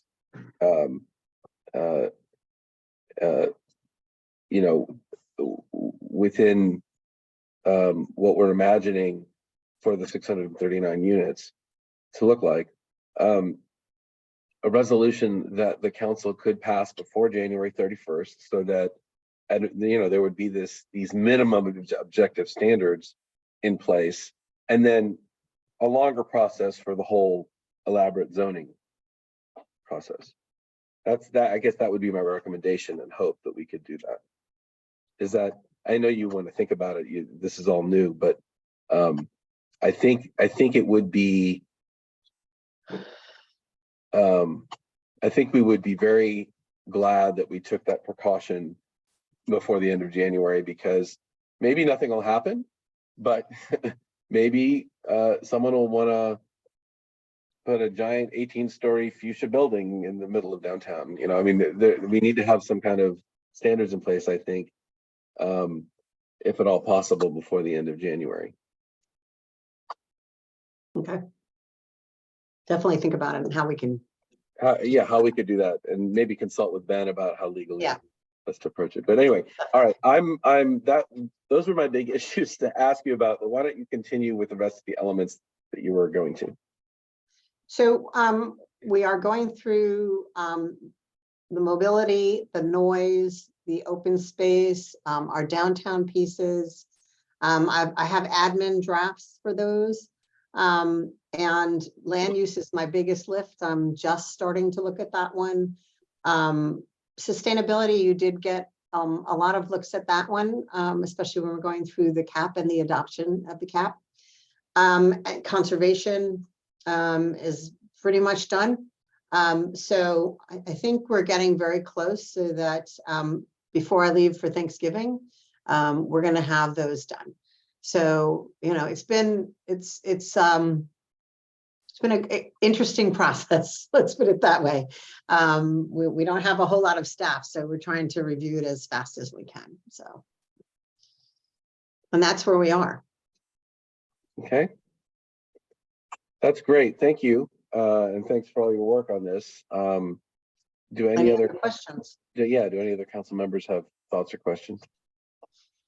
Councilmember Fredericks. Yeah, can we get some clarification, probably from John, maybe from Dina, since she agreed, on what the timeline of zoning is? What is the timeline being proposed now?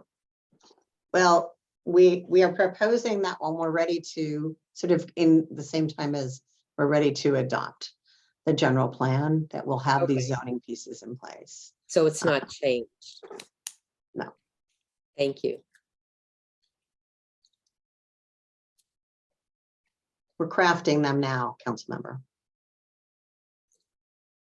I wish I could say I was relieved. I was hoping to give you some relief tonight, but I guess not. So, John, are we going to public comment next? Because someone's had their hand up for a really long time. Oh, okay. Yes, Yeah, absolutely. we should probably. No, that's great. Council That's members great. are done. Yeah.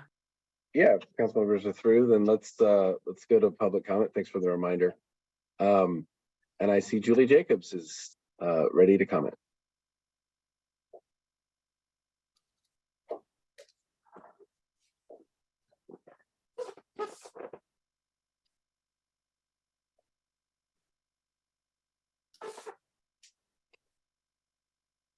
I think she's on mute.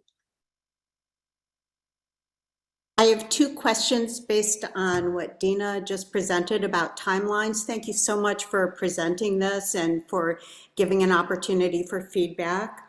I'd like to know, first, will there be an opportunity for public comment on revisions to the housing element that have been requested or required by HCD between December 26th, when they're received, and mid-January, when the housing element will be resubmitted to HCD?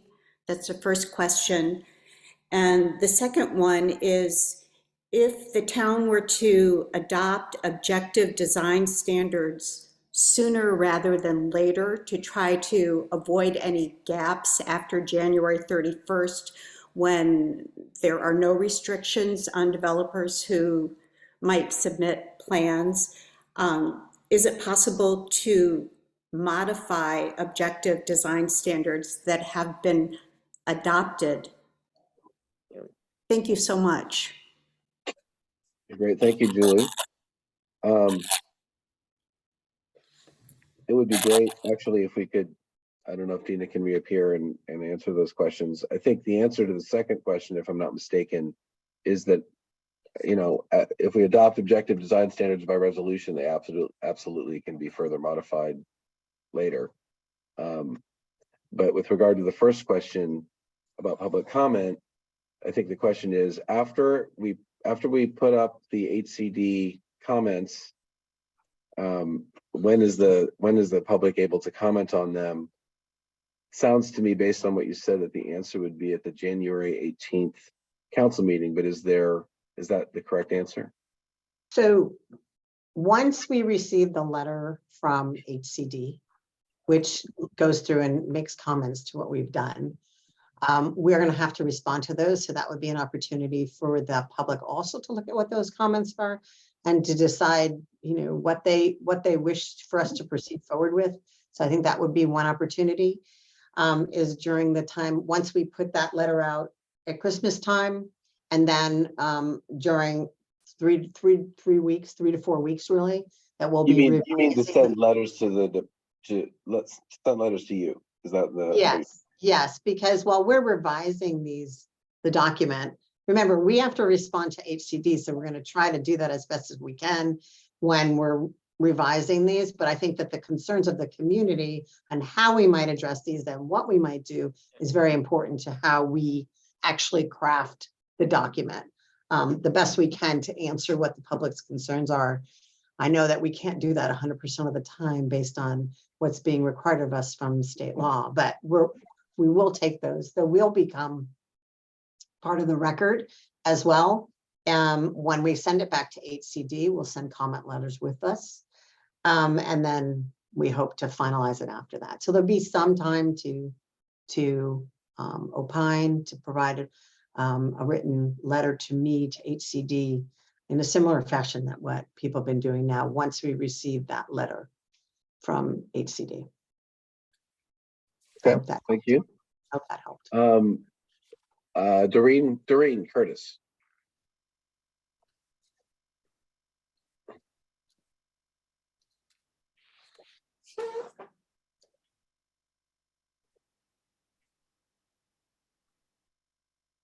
Hi, can you hear me? We can. Okay, thank you.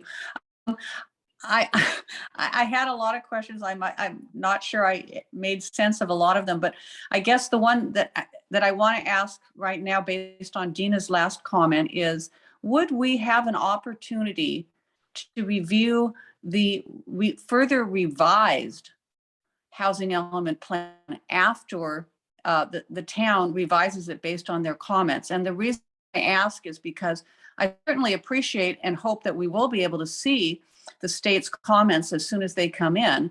But I also understand from a recent planning commission meeting that there are already changes that the town intends to make based on the fact that they've now decided that they won't be able to rezone on time, and they're going to make changes and propose anyway to make changes to add a 4th floor commercial bonus and various things. So I guess what wasn't clear to me from the discussion so far, and maybe I just missed it, was will we as the public have an opportunity to see the fully revised plan that you intend to submit back to HCD, and hopefully in a markup form, because it's very hard to read through all those hundreds of pages and not understand what's actually being changed. So that is my question, and I would love to get an answer to that. Thank you.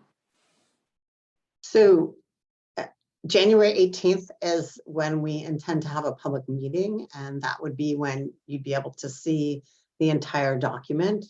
I'm hoping that we don't have to redline to that degree that you're going to need that much. I have great optimism. I don't know how I do that as a planner, but I do. And so I have great optimism and that we will be able to answer these and not have, 25-page comment letter. And that you'll be able to understand where those are, and that you'll be provided the comment letter as soon as we receive it at Christmas time.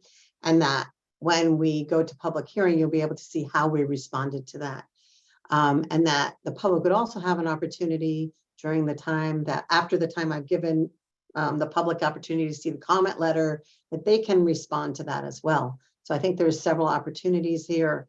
And we're going to try to incorporate it. And as I said earlier, that we are a bit constrained by state law with respect to how much we can modify some of this, but we definitely have been included in those comments, and I'm sure that HCD has seen them. I'm not sure how they're going to respond to it. Okay, so it sounds like but the date that the proposed response to the letter we get at Christmas time is going to be fully available to discuss is the agenda and attachments for the meeting on January 18th.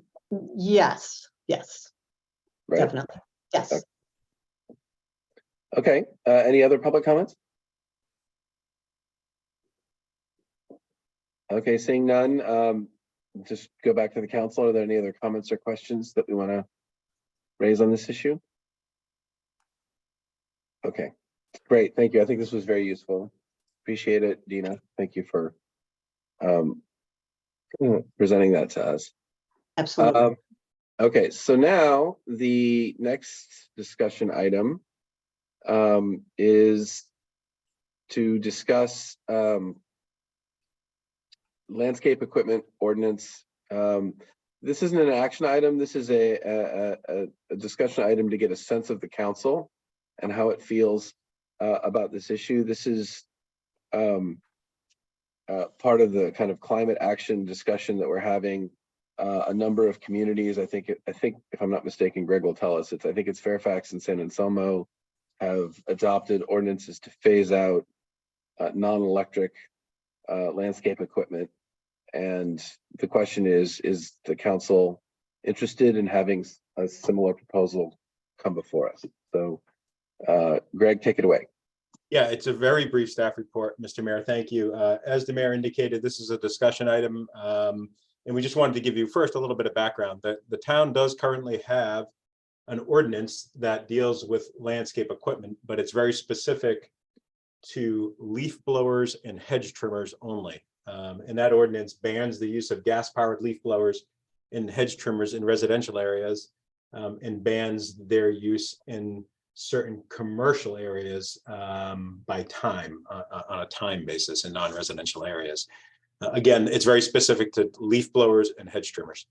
Our current ordinance also has an exemption for certain things, including for use by the town, so town employees.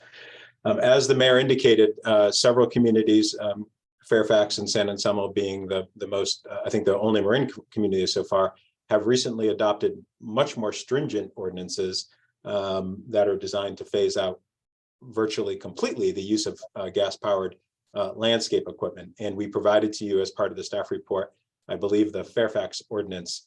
And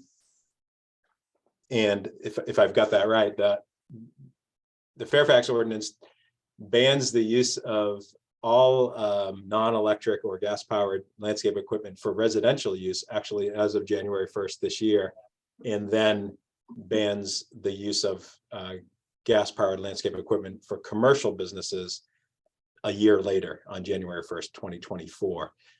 And those ordinances also include some exemptions for size of equipment. There's a number of exemptions in there if equipment isn't available, viable equipment isn't available to replace a gas-powered So there are ways, there is some flexibility built into the ordinance, at least in Fairfax. But that's really the staff report is, our current ordinance is specific to leaf blowers and hedge trimmers. There are communities that are banning outright all gas-powered equipment. And I guess the question for this evening is the town council interested in looking into this further? And if so, sort of when, try to get a sense of when maybe council would like to see this come back. I'll remind council that we already are planning to come back to council in the first month or two of first couple of months of 2023 with proposed reach code ordinance changes that are related to our building code. And you've received correspondence over the last couple of weeks regarding that from several people. And there are 3 reach codes that presumably will be bringing to you for consideration. And they're not the same thing, but they are addressing the same issue, which is this climate change issue and that the town's pretty aggressive climate action plan. So with that, I'm happy to try to answer any questions. I can't say I'm that conversant in the ordinances in the other towns, but happy to try to answer any questions council may have. Councilmember Fredericks. And as much as I support these aggressive measures, what I would really like to know, not necessarily tonight, before we undertake this change, is exactly what kind of equipment would be affected. Just everything with a motor?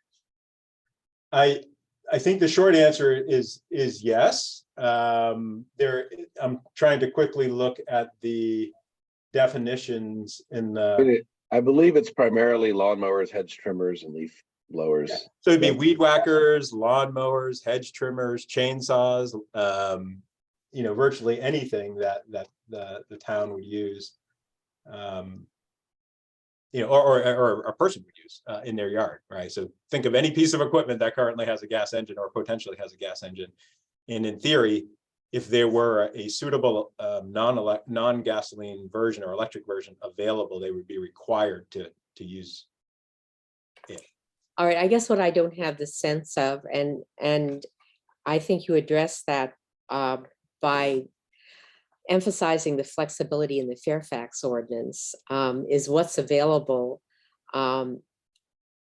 for electrification in essential equipment.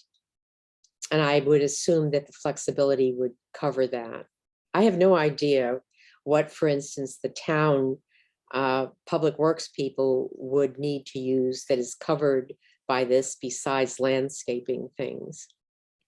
Well, so I do have the Fairfax ordinance up now, and I'll just, their definition of landscape equipment is pretty short. It's equipment such as, but not limited to, a lawnmower, a leaf blower, edge trimmer, used to maintain lawns and gardens, sidewalks and driveways.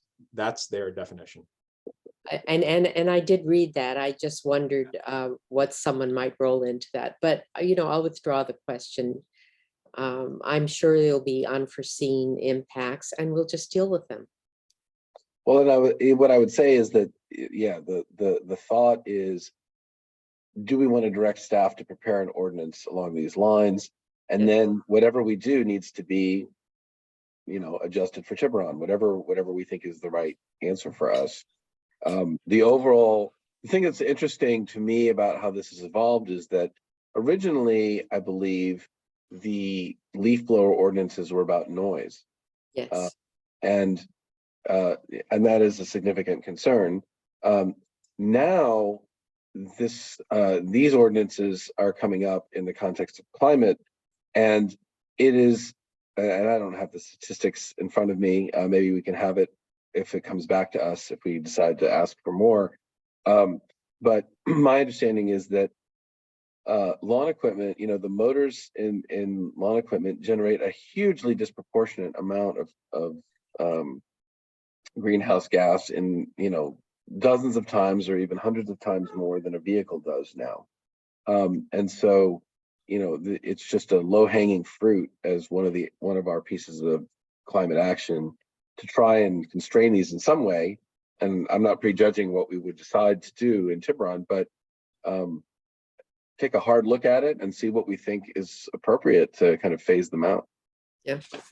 The other thing I would mention is, or two things. One is that, and I could look it up quickly, but I believe the state has also passed Oh, legislation that's right. recently on this matter. I believe it has some longer runways in terms of implementation, and certainly happy to get that information for council.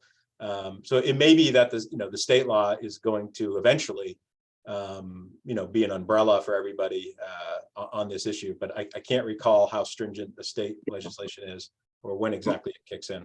My guess is that we would want something less aggressive than what Fairfax has done in terms of timing and more aggressive than what the state is doing, but Yeah, I mean, we've talked a lot about this. Clearly the technology is evolving quickly in a number of areas, and I think we are happy to use electric stuff. I mean, we would be pleased if everything we used was not gas powered. Our caution is that particularly for commercial use, and that's what we would be considered from a town employee perspective, from the town's perspective, there just isn't the robust commercial at this point, the robust commercially available products that that easily replace some of the heavier duty equipment we use. But I can tell you, we're experimenting. For instance, we purchased our electric chainsaw just about a month ago, sort of a high-tech electric chainsaw. And the guys are trying it out and seeing how it works. And as we start to see, we don't need an ordinance to want to do that. We're going to do that anyway when there are appropriate pieces of equipment available. We are going, just like we did this evening with the electric car that you all authorized for the police. When we believe there's a viable option, we're going to make that switch. So our concern really is, are there viable options for people? And that goes for the residential folks too. Like, are there really good options that are widely available for folks if they want to replace their lawnmower or their And that was my concern. Yeah. So And of course, I would like- enforcement is always a concern for us. We don't, I think it's fair to say we don't have a very robust code enforcement apparatus operating right now. And the more of these ordinances that are more stringent that are passed, we're going to get complaints and we're going to be expected to respond. So we just need to think a little bit about how we would prepare to implement and enforce as well, if council chooses to go. John, are you looking for input from the council as to whether we want this to come back? Is that what because I'd like to make a comment if that's where we're at in the agenda. okay. I think we're still at questions for staff, and then we'll go to public Okay. comment, and then we'll come back to Okay. comment. Any further questions for staff? Okay, so let's go to public comment. I see that Kimberly Brooks would like to make a comment.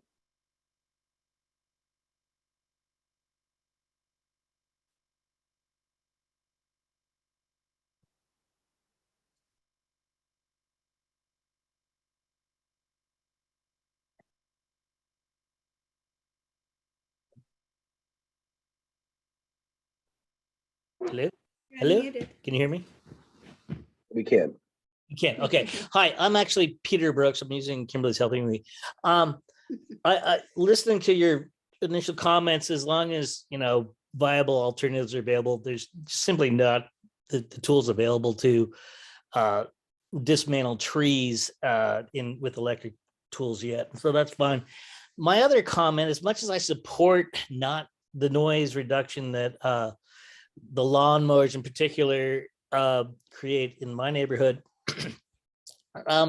my concern is it's kind of an elitist point of view if you're going to at some point fine or punish the contractor, who is usually going to be a guy with a pickup truck and his kid. These guys are commuting in for often over an hour, and to then expect them to spend quite a bit more money on electric or battery powered tools. I just don't, I have a problem with that. If on the other hand, you want to require homeowners or homeowners associations to supply electric or battery powered tools, that's fine. I think that's a good idea. But, batteries are really, they're expensive. They do go out. You have to have chargers. You have to have access to power to charge them. So it's difficult for the contractor. And I love the idea of doing it, but I just think if it becomes a mechanism of fining people for not doing it, I believe it's the homeowner who's the one who should be on the hook for it, because ultimately you're representing the homeowners here.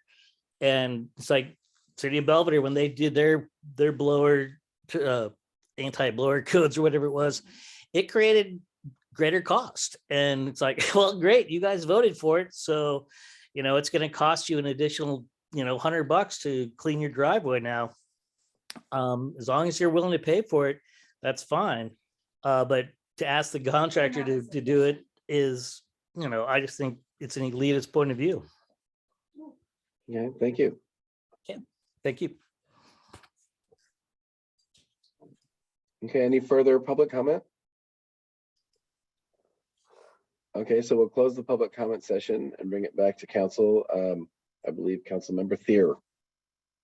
Yes, thank you. So I do think this is something that we should do. I think it's within our climate action plan. I think because it's pretty specific as to some of the equipment that it's asking, I do think it should apply to the town as well as to homeowners. I don't think the town should be exempted, because I do not see the large equipment that was discussed earlier being referred to in the Fairfax ordinance. I also really want to acknowledge what Peter Brooks said. And, I would hope that with an ordinance like this, there would be a very long education period when it comes back to us versus just fines, because I do think, there's a lot of people, this is their business and they may need time to invest in different tools. And, I would like to see more of an education perspective than a fine perspective for that reason. And, I think that it is within our climate action plan, and I really think it's a great idea. So, and we do get a lot of complaints from residents. Yes. Right, it has the added benefit of noise reduction as well as climate improvement. Exactly, because I actually had someone try to get me on the phone while they were complaining to someone. So, yeah. Okay, Councilmember Fredericks. Yeah, I basically have a question. Actually, when we first discussed electrification, there was some controversy about whether the electric tools were quieter, things that saw and even the blowers. But leaving that aside, my question is, are there subsidies either for the town or for private contractors who switch to electric? I know there are for EVs. I believe there are some incentives through the state for contractors. I think there's a program for rebates or grants for replacing equipment. Some entities, I don't know if San Anselmo or Fairfax have, but there have been some entities who have had their own program where they've allocated some funding and said, if you turn in your gas, you bring your gas lawnmower to town hall and buy it and show us a receipt for an electric one, we'll give you $100 or something, like that. Right. I think there's are some examples of trying to incentivize folks to make the switch, and also to not just incentivize, but to assist other folks who perhaps don't have the financial resources to make the change. So those are all things we could certainly look at. Okay, so I guess the question for the council is, do we want to direct staff to do some of this research and come back with a draft ordinance for us to consider? Yes. Yeah, I think that makes sense. Yeah, I like it as well. But just, and that's great. We're very excited to do that. I just want to try to get expectations on timing. Again, I mentioned we're focusing right now on the REACH code ordinance, which will be significant, and that'll probably be in January, February. I don't see this coming in January and maybe not even February. We'll just have to see how things roll out, but I just want to temper folks' enthusiasm in terms of timing.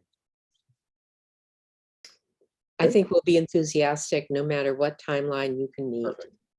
Perfect. All right, good. So let's move on from this item. I think next we have the public hearing items. The council's been sitting for over 3 hours now, so why don't we take a 3-minute break, and then when we come back, we'll resume with the first public hearing item. Thank you.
Okay, so I see we're all back.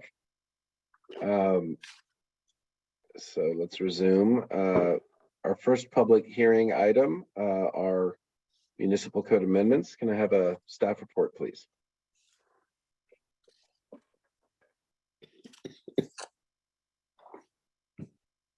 Yes, let me share my screen. That's usually helpful. Hoping you can see. Let me go back.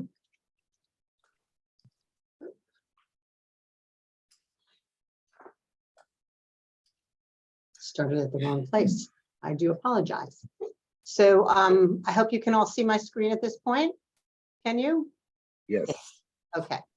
So what we're here today to discuss is the adoption of the ordinance for Chapter 13 building regulations and ratification of the Tiburon Fire District and Southern Marin Fire District ordinances. And I think you've both seen that Fred Hilliard is here as well as Mike Lantier in case there are any questions during this process. So just for a little background for the public, every 3 years, the state does adopt an updated uniform construction code.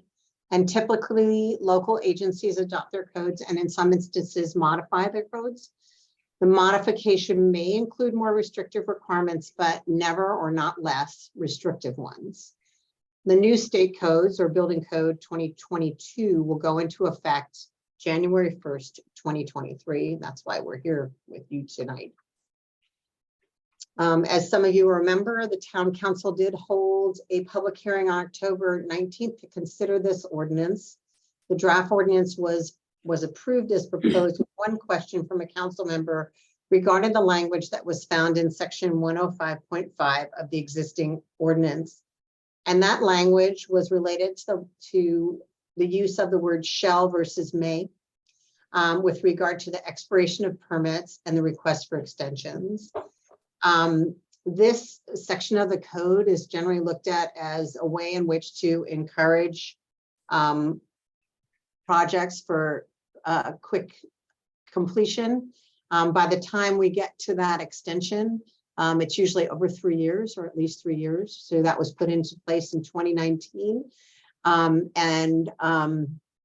If we do consider this, we will need to have another public hearing. So I want to remind the council that the purpose tonight is to adopt the draft ordinance as was presented on October 19th. However, the council, of course, may amend the ordinance and change the language with respect to the question, or any of the language actually, but more importantly, with respect to the question by one of the council members related to section 105.5. I want to reiterate that the ordinance adoption will also include by reference the 2022 fire codes from Tiburon Fire Department and Southern Marin Fire District, which we didn't have that ratified last time we came before you, but it is ratified at this time. So what we recommend is that you hold a public hearing, consider the adoption with 1-0, not 2, of the ordinance amending Title 4, Chapter 13, Building Regulations, and ratification of the Tiburon Fire District and Southern Marin Fire District ordinances. And with that, I end my presentation, and I and the fire staff are available as well for questions. Great, thank you. Are there any questions for staff? Okay, seeing none, I'm going to open it up for public comment. Is there any member of the public who would like to comment on this agenda item? Okay, seeing none, I'm going to close the public comment period and bring it back to council for any further comments or any comments anyone has. Okay, and seeing none, I'm looking for a motion to adopt. I'll make that motion, adoption of the amendments to Chapter 13 Building Regulations of the Town Municipal Code to adopt by reference and with modifications to the latest state authorized construction and fire codes. I'll second. And if I may just also include in your motion, if it's pleases the council and ratification of the Tiburon Fire District and Southern Marin fire district ordinances. Accept the amendment. All right, so we have a motion and a second. Lee, can you take the roll, please? Councilmember Fredericks, Yes. Councilmember Griffin, Yes. Councilmember Thier, Yes. Vice Mayor Ryan, Yes. and Mayor Walner. Yes. All right, fantastic. And thank you to the fire marshal and to Fred Hilliard for being here tonight. We appreciate that, and hopefully this takes care of what we need to update our codes. So thanks a lot. All right, so we have one more hearing, and this is the appeal of the Design Review Board decision. So can we have a staff report, please? Yes, I'm going to share a screen here. Okay. I'm hoping you can see my screen now. Yes, I believe so. Mayor? I can. Mhm. Okay, so what we're looking at tonight is a consideration of an appeal of a tree permit approval for 4576 Paradise Drive. So I want to make sure that we understand what the appeal submittal was, and that the appeal submittal does not seek to overturn the decision to approve the removal. It only seeks to add conditions to the tree permit. And those conditions were requested as follows: to remove the stumps of the trees that remain, require stumps of the trees remain, limitation on wood chipping, and require additional erosion studies be conducted. So a little bit of chronology. This tree permit application was submitted for the removal of topping of 10 trees. 7 of them are blue gum eucalyptus. 1 is a canary pine. 1 is a coast redwood tree, and 1 is a coast live oak. Planning received this application. We sent notices to the neighbors regarding the tree removals. And based on the community response, because normally we could do this at a staff level, the item was referred to the Design Review Board. That is the next body that would look at this. The application was approved at the September 1st, 2022 Design Review Board meeting. And the appeal was filed on October 3rd in a timely manner on 2022. So I think it's important to get a little picture of both the property, where the applicant for the tree removal is. So the subject property is the yellow boundary. The applicant is the party that lives across the street, whose view was obstructed by these trees that are in the circles in blue. He negotiated or discussed with the property owner at 4576 Paradise to remove these trees and submitted the application. I believe he's online tonight too. His name is Steve Hendricks. The appellant resides here. That is the Masseys. They reside here and are requesting certain conditions be changed. The BCDC boundary lies in the red and is outside of the tree removal portion. And therefore, BCDC had no comment on this application. So I'll give you their 2 bases for appeal. This is the first one. An erosion mitigation plan along with expert findings should be required or considered.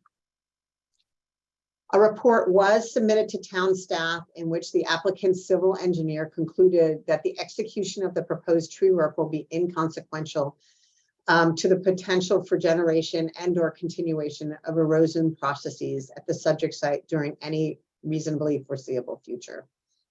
The appellant asserts that the report is not supported by data or other evidence and that an erosion mitigation plan should be required. The report in question was generated for a separate scope of work not related to the removal of these trees. The town council may wish to consider requiring an erosion mitigation plan prepared by a third party that would be contracted with the town, and any conditions proposed by this report can be included within the resolution of approval for the tree permit. Basis for appeal number 2. The appellant has requested that if the approval of the tree removal is upheld, that the following conditions be imposed.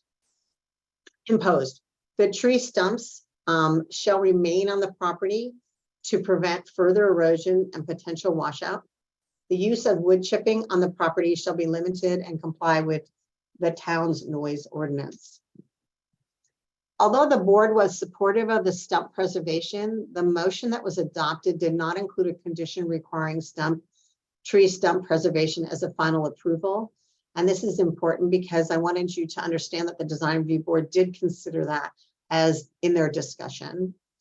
So the town council may wish to consider that adding such a condition should be considered as part of the approval.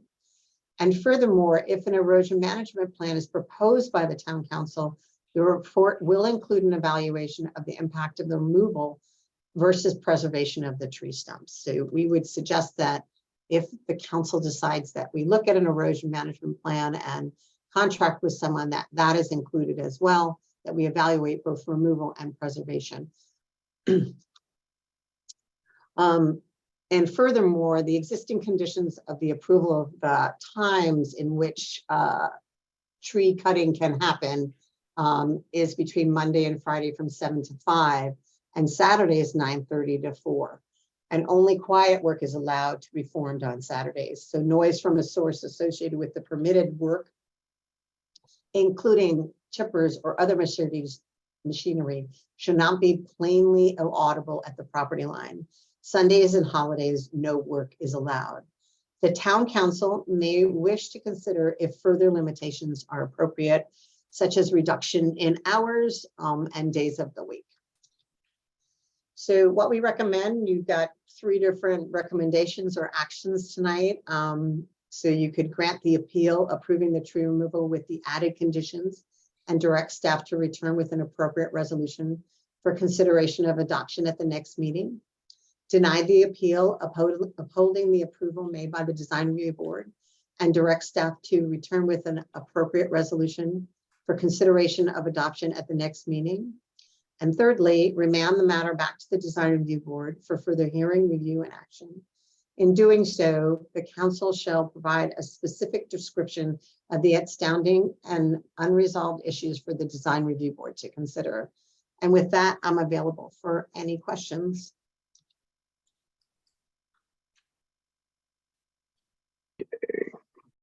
Thank you, Dina. Are there any questions from council for staff? And I guess I just want to understand, does are the applicant and appellant planning on making presentations as well? I believe so. They would have done that through the town clerk and not me. So I think that the appellant is. I don't know about the applicant. Maybe. Okay, so let's start with questions for Dina, and then we'll see what's next. Okay. So Councilmember Fredericks, please go ahead. No, I have a very simple one. The condition of the erosion study being contracted by the town. I assume that this is tapping into the town's ability to contract someone who will be credible rather than the town having to pay for it. That's correct. We would require that the applicant pay for that study and that we would contract with somebody who prepares these erosion management plans. We don't have somebody on staff that could do that, but that we would look at somebody as a third party so that it would be more credible to the appellants and neighbors. Thank you. Any other questions for Director Tassini? I have one, if you don't mind. So in the applicant's application, was the issue of stumps addressed? So it was addressed only at the design review board hearing. And there was no objection by the applicant because the applicant is seeking view preservation and doesn't need the entire tree to be removed. Thanks. Okay. Any other questions?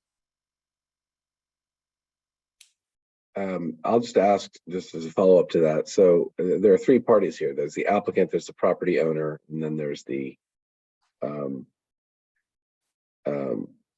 Appellant. appellant. So So, I don't believe the property owner is online. He's sort of separate from this in the sense that I believe, and the applicant was Steve Hendricks, who submitted the application for removal of the trees on 4576 Paradise, Mr. Crandall's piece of property. Mr. Crandall gave him the rights to do that. He said, yes, you can come on and do this. I'm not going to do it. I'm not going to pay for it. If you want to pay for it and remove it, that's fine. And that's sort of what we kind of look at is a beautiful thing when we're looking at our view ordinance, of course. But in this instance, I think there was a greater concern by the appellant. okay, and just to close the loop here, certainly the applicant doesn't mind leaving the stumps in place. Does the property owner have any opinion that you know of? The property owner has no concern about that. Okay, all right. Any other questions for Dina? No? Okay. All right, so Lee, so what do we have next? We have the appellant. First is a 10-minute presentation from the appellant, and then we'll have a 10-minute presentation from the applicant. Okay, very good. The appellant is here.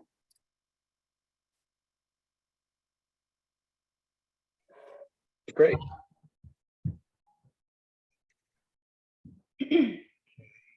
Thank you, Mayor and Town Council members. I know it's getting late, so I'll just get to the point here. My name is James Massey-Kim. I reside at 103 Trinidad Drive. Next slide, please. We're not opposed to the tree cutting or restoration of views. We request the Town Council add conditions with approval, implement a erosion mitigation plan, preserve existing roots to keep the soil in place to mitigate further washouts, and limit noise disturbance by restricting continuous wood chipping. Next slide, please.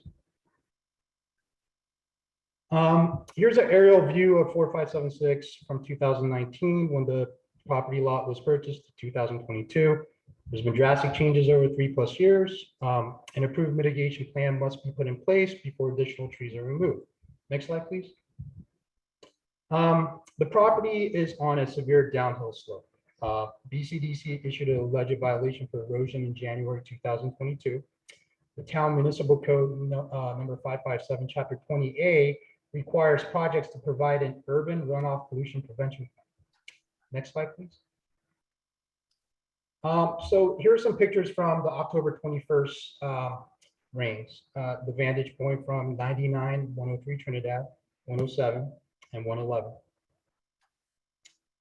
Next slide, please. And these are the runoffs, bricks, waste, and other debris spilling from the property into the bay. You can see all this stuff, and you can see the boats, the structures, which we'll talk about later.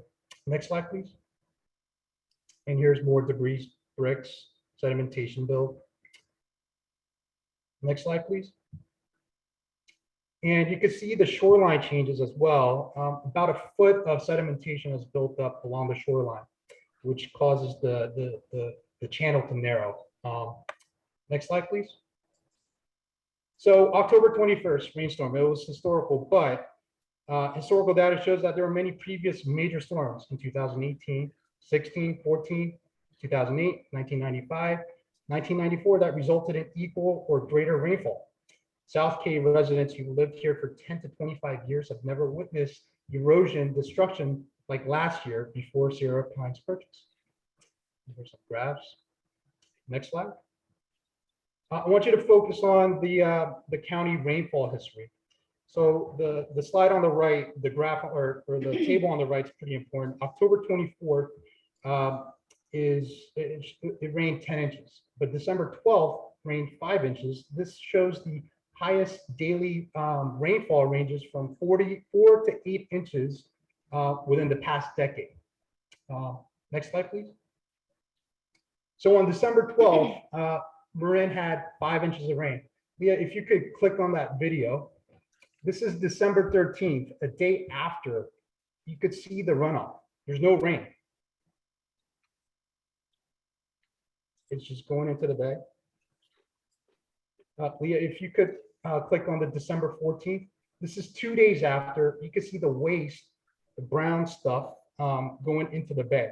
And this is 2 days after the rain, and this is only on 5 inches of rain. And that brown stuff, who knows what that is?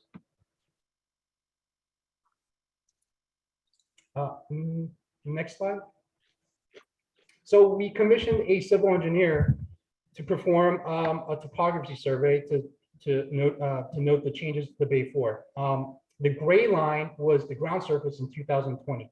I don't know if you guys can see very well, but it's below the red line, which is now the surface in 2022. Over a foot of fill has collected in the channel. What that means is the channel is now, it's narrower. And the civil engineer basically said that this is not normal. Next slide, please. There's also been a violation by BCDC, the violation for extraction and placement of fill materials to form trenches, exacerbating beach erosion into the bay. BCDC recommended the owner to work with Water Storm Control Board to prevent future erosion. BCDC's goal is to bring the shoreline back to its original state. Mr. Crandall has made an appeal to fight the violation. He says the erosion is not his fault. Next slide, please. Mr. Crandall's civil engineer was dismissed by BCDC.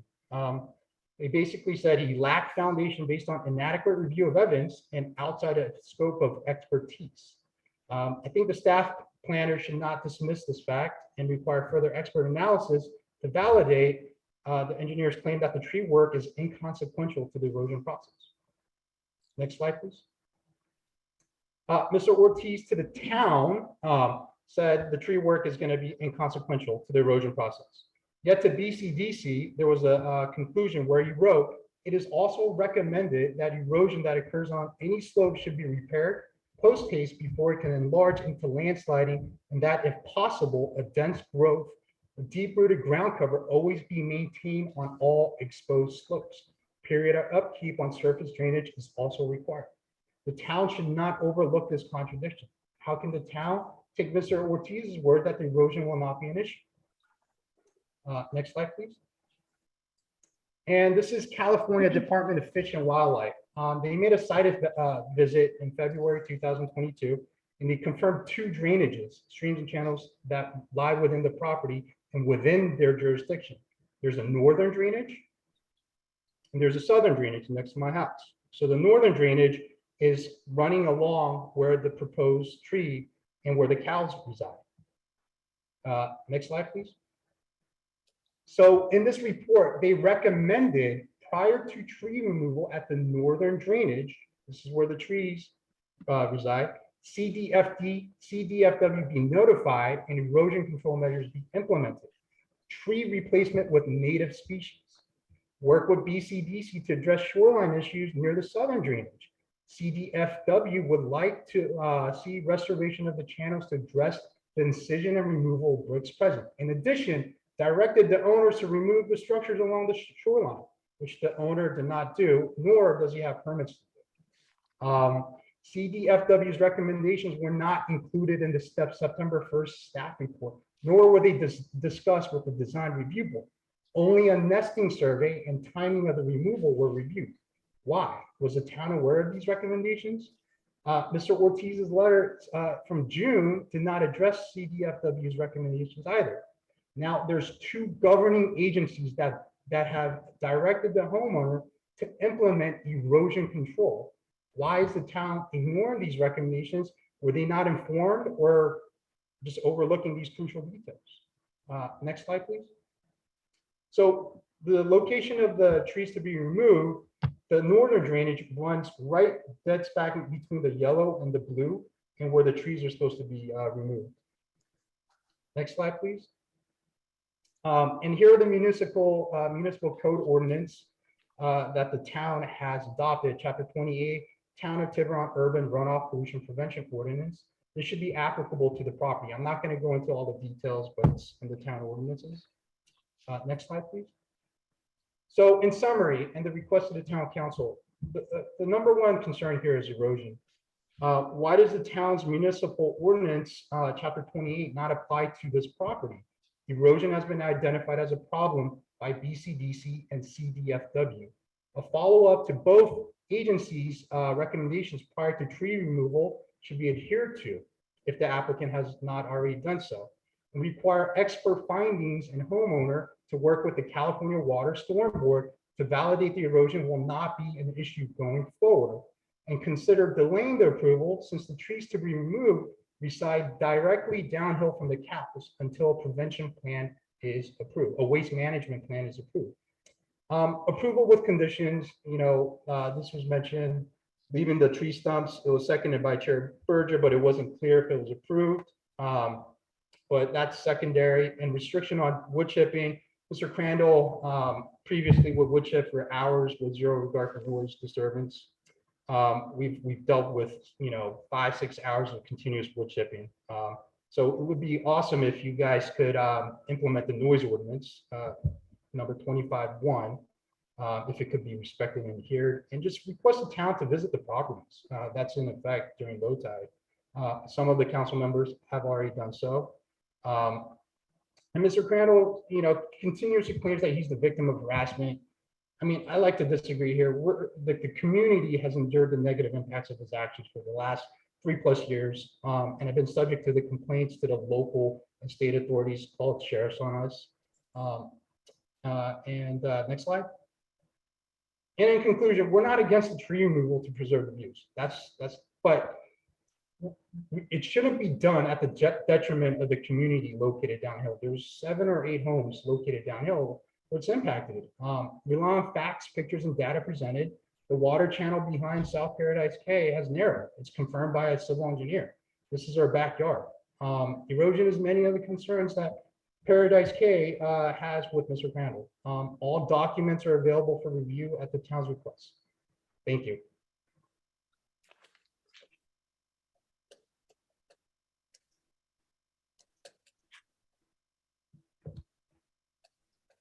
Thank you very much. That was a very informative proposal or presentation. So now we're going to hear from, well, actually, I guess before we do that, let me stop and ask if there are any specific questions for appellant from the council.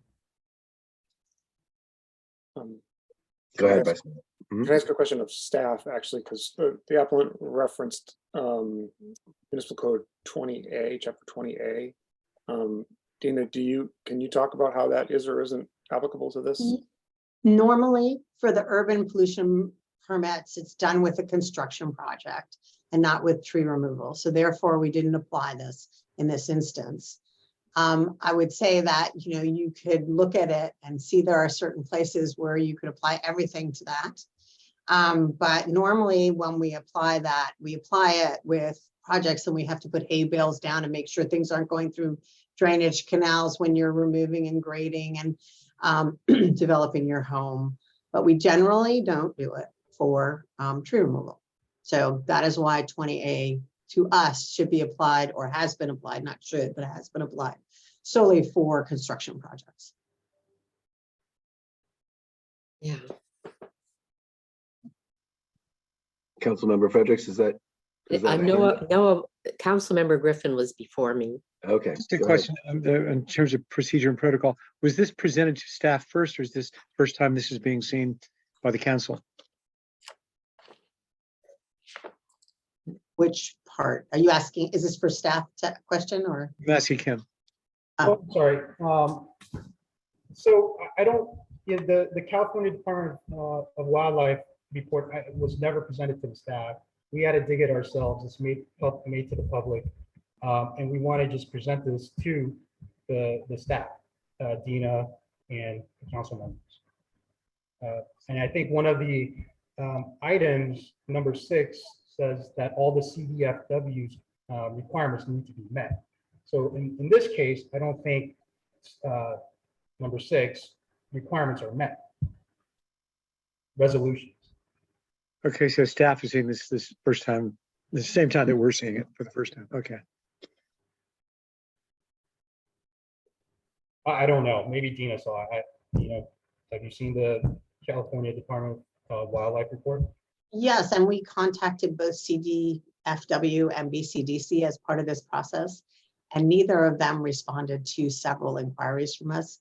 In fact, BCDC sent us something saying, let us know how it turns out. So We actually contacted the wildlife department yesterday. As of yesterday, the application is incomplete. Hasn't been done. So Go ahead, Councilmember Fredericks. yeah, just to follow up on that. So the CDFW and BCDC previous findings, was that part of the presentation to the DRB? Is this information they considered? is that a question for me, Councilmember Fredericks, or for? Anybody who can answer. Okay, so we do give the Design Review Board all of the responses that we get from any agencies, and we had no responses. And one of the confusions here is that with respect to BCDC in particular, this is not within their 100-foot consideration. And with respect to the structure at the lower portion of Mr. Crandall's property and his construction of a structure there for boat storage, that is a separate issue to BCDC. And they did not comment on the tree removal piece. Yes, I did understand that.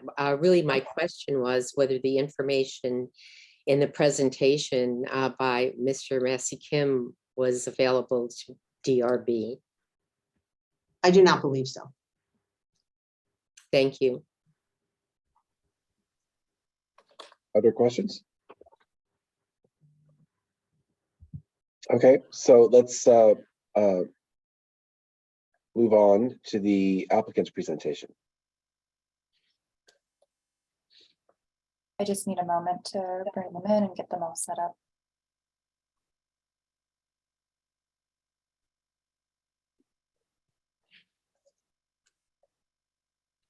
Hello? Are you able to hear me? I can hear you. I just have one comment for Lee, which is that, oh, here we go. Your video, sorry. Thank you. That's okay. My video was turned off. Okay, go ahead. Stephen, please proceed. Well, hello. Yeah, this is Stephen Hendricks. If you could, thank you. So my wife and I are the owners of 4575 Paradise Drive. The property has been in our family since 1940s, and my wife was first moved here in 1972. Our view of the bay has slowly disappeared since the eucalyptus trees of 4576 Paradise Drive has grown taller and multiplied. We are applying to remove 6 eucalyptus, 1 Canary Island palm, and prune 3 trees. There are literally hundreds of trees on the property at 4576, including scores of native oaks. The removal of these 7 non-native trees while restoring our views will still leave plenty of trees on the property. The Design and Review Board unanimously approved our application. We received multiple letters of support for the application from residents of Paradise Drive, Trinidad Drive, and no letters of opposition were received from residents of the town of Tiburon. Next slide.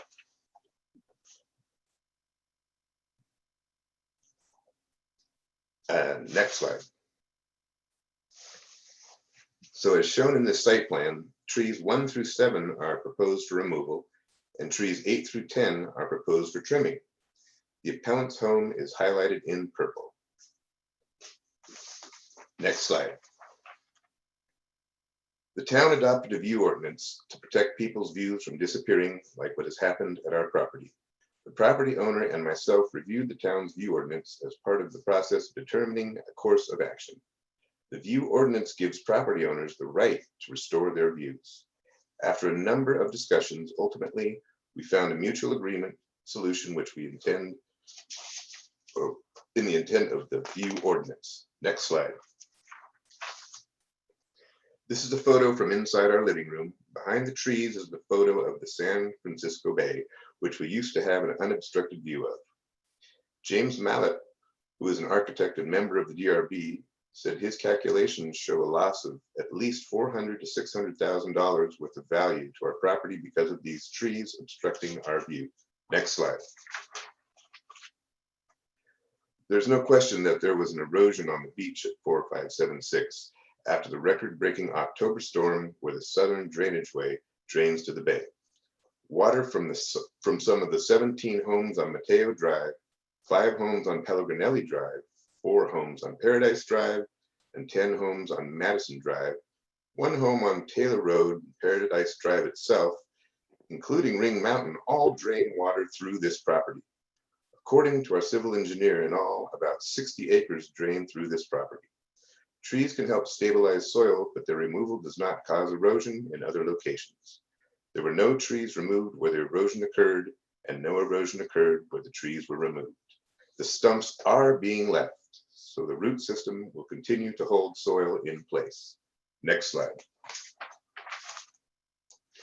The erosion in last October's storm occurred where the southern drainage way drains into the bay. The proposed tree work is taking place more than 300 feet from where the erosion occurred. Next slide. In conclusion, removing these non-native trees will restore our views of the bay from our primary living area, and with it, our property values and our ability to enjoy our homes. The removal of these trees is supported by the Town of Tiburon View Ordinance, which states that we have the right to restore and preserve our views. Removing these trees is also supported by the property owner, the DRB, and the numerous other neighbors who wrote letters in support of this application. Removal of these trees will reduce the fire hazard in the neighborhood, and there is no evidence to support claims that there will be any negative impacts from the removal of these trees. Thank you very much. And next slide is for Eric. So this is Eric Crandall. I'm the property owner. I'm going to take over from here. So there's a long history of a few neighbors in unincorporated Paradise K complaining about us to the town, county, CDFW, BCDC, Sheriff, Marin Department of Agriculture, and others. These have been for things ranging from bee poop to Christmas lights. Town staff can answer any questions you have regarding the frequency, nature, and outcome of these complaints. The appellant claims I've made complaints against him and others, that I seek forgiveness after the fact, and that's just not true. He's also claimed that I've made false claims about my boundary line when I've only relied on recorded boundary surveys for that. Next slide, please. So the civil engineer who provided the letter stating the removal of these trees would not cause any erosion is a licensed civil and geotechnical engineer in California with over 40 years of experience. He has a master's and a PhD in engineering.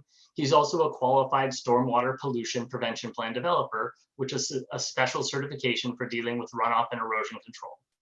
He made multiple site visits, reviewed the tree removal application, and issued a letter specific to the application, including his engineering stamp.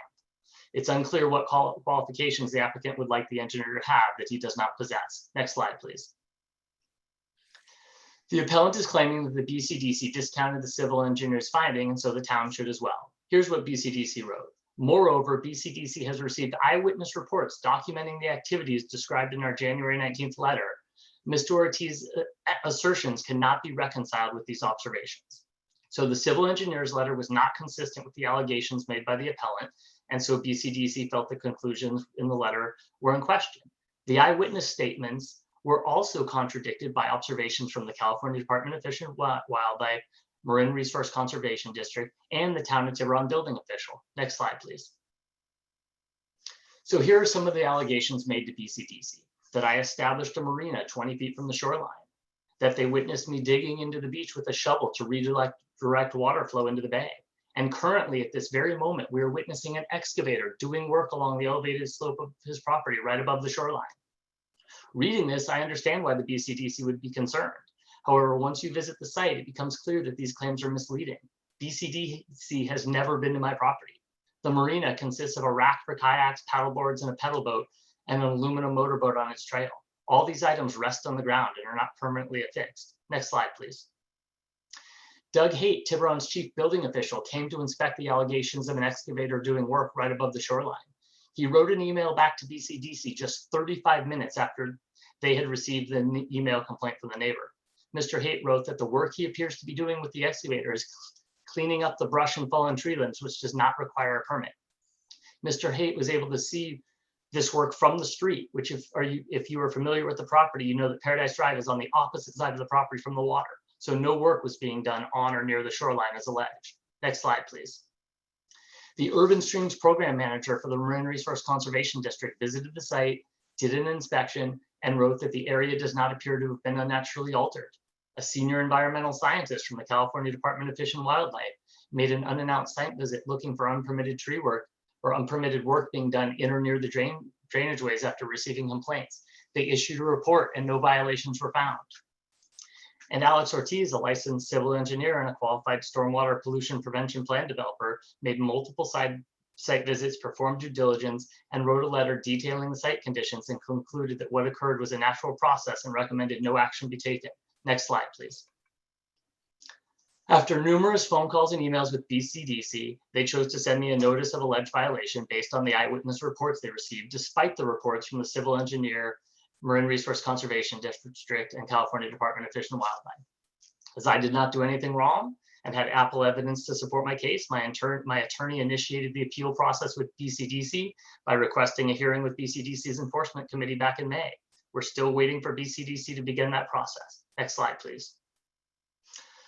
You know, the wood chipping, I own a wood chipper. I haven't been using it. I've not used my own wood chipper in over a year since we've been in Tiburon in an attempt to pacify the neighbors. You know, that is what it is. Next slide, please. And they suggest that we use chipper day instead of chipping on site, which is actually what we've been doing. I've been spending thousands of dollars each chipper day hauling truckloads and truckloads of debris there instead of using my own wood chipper. Mike Lantier and the rest of his staff can certainly attest to that. And ironically, the neighbors in Paradise Cay who complain about the chipper also complain when have the equipment there doing the work. I do want to touch on a couple things that were brought up.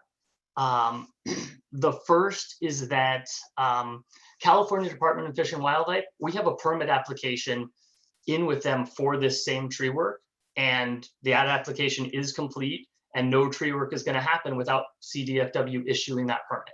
So I hope that resolves any questions or concerns about that. And then the only other thing I wanted to touch on was the reason that the December big storms had water draining the same places is because of the October storm.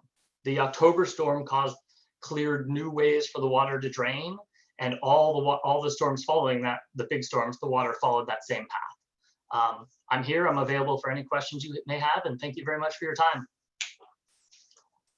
Thank you. Okay, any questions? No?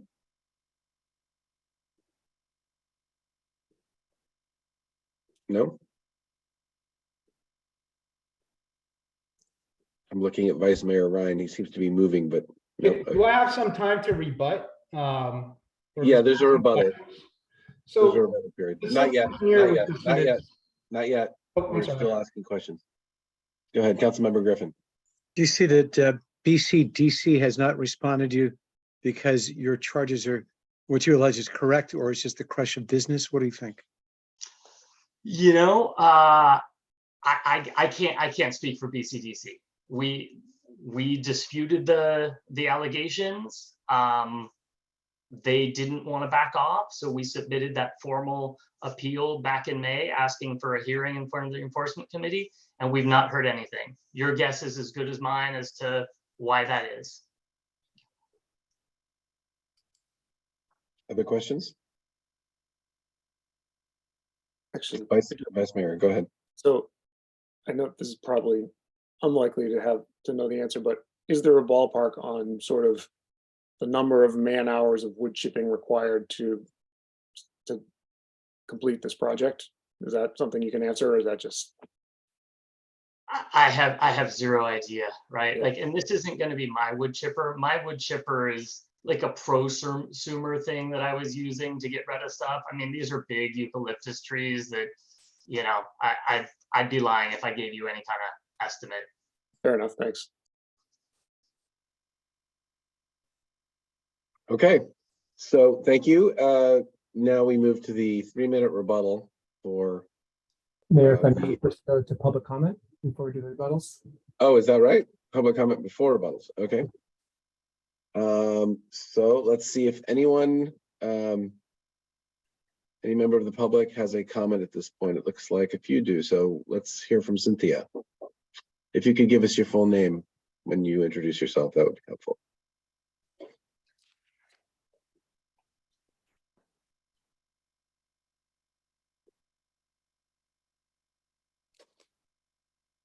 Hello, can you hear me? Yes, we can hear you. Hi, my name is Cynthia Massey Kim, and I'm one of the downhill neighbors. I'm actually James's wife. As I sent a letter in today to the town, and as I mentioned in my letter, I am not opposed to the actual tree cutting to preserve views. I appreciate the right to enjoy one's property, but just not at the detriment of others and our own homes. So I'm requesting that the town to put in conditions in place before tree permits are granted. And I kindly ask that you consider the following as support for my request. Regarding the California Fish and Wildlife, back in February, they made clear recommendations for the property owner to come up with erosion control measures and requested BCDC be involved on the erosion issues along the shoreline. We have this report and we're happy to share it. As the appellant mentioned, this was not addressed in the design review board before they approved this project. And actually, which is interesting, as Mr. Crandall mentioned in his presentation, just yesterday, November 15th, CDFW confirmed that the property owner did not complete. And I think he did submit an application. I think it was like application 1600 or something like that. But Miss Amanda Culpepper emailed me specifically stating that the application was not final and it was incomplete, and that there are no permits near the northern drainage for this tree removal.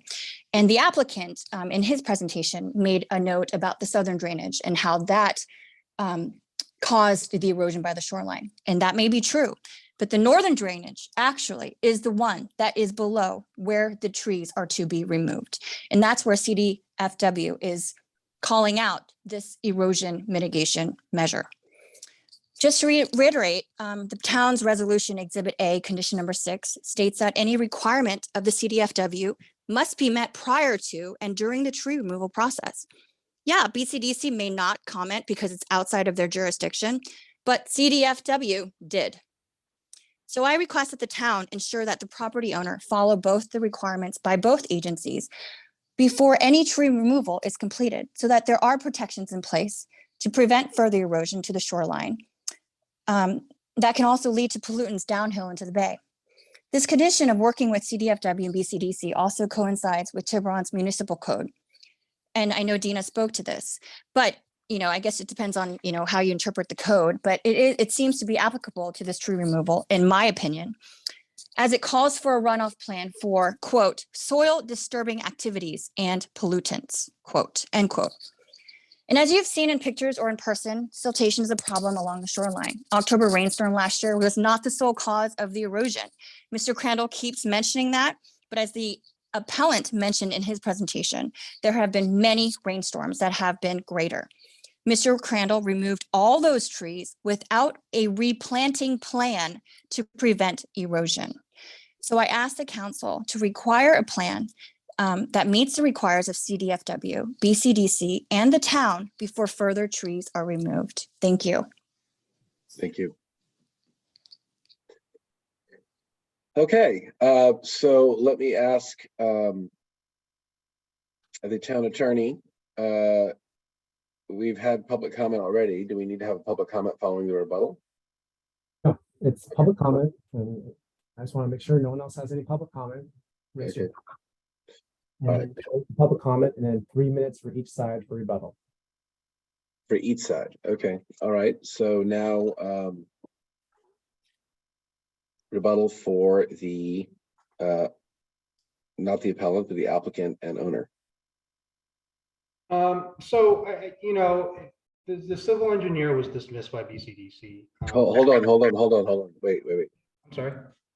Is this so? This is the 3 minutes by That's right. appellant. Okay, go ahead. So I just want to say, the civil engineer was dismissed. He may have qualifications. It's great.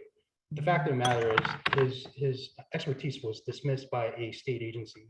There's still an open violation and an unresolved open violation. So, and he's on the clock. There's been fines and he's appealing it. that's on his terms. There's been no actions that's been done. Secondly, you know, we want to have good neighborly relations, but the bay is our backyard, especially the row of homes behind us. There's about 5 homes. And, you know, what I've been told from the civil engineering report is if the erosion is not stopped, the channel is just going to get smaller and smaller and smaller. I mean, what happens to the home value of our homes, right? What happens if the water stops going in? Given that there's been a foot, if there's another washout, there's going to be another foot. That means during high tide, the water is just going to be very, very little going into that channel. And, you know, Mr. Crandall talked about the October rain. I showed you a picture of December rain. That's 2 months, right? And it 5 inches of rain, and it kept on flowing for 2-3 days. And you clearly saw the discharge, the brown soot. I don't know what it was, and it could have been anything. I know he's trying to have a micro farm up there. I don't know if he's using pesticides or stuff. I know our neighbor, Mr. Bochum, his daughters swim in that in the waters. So, you know, that's pretty much all I have to say. Okay, thank you very much.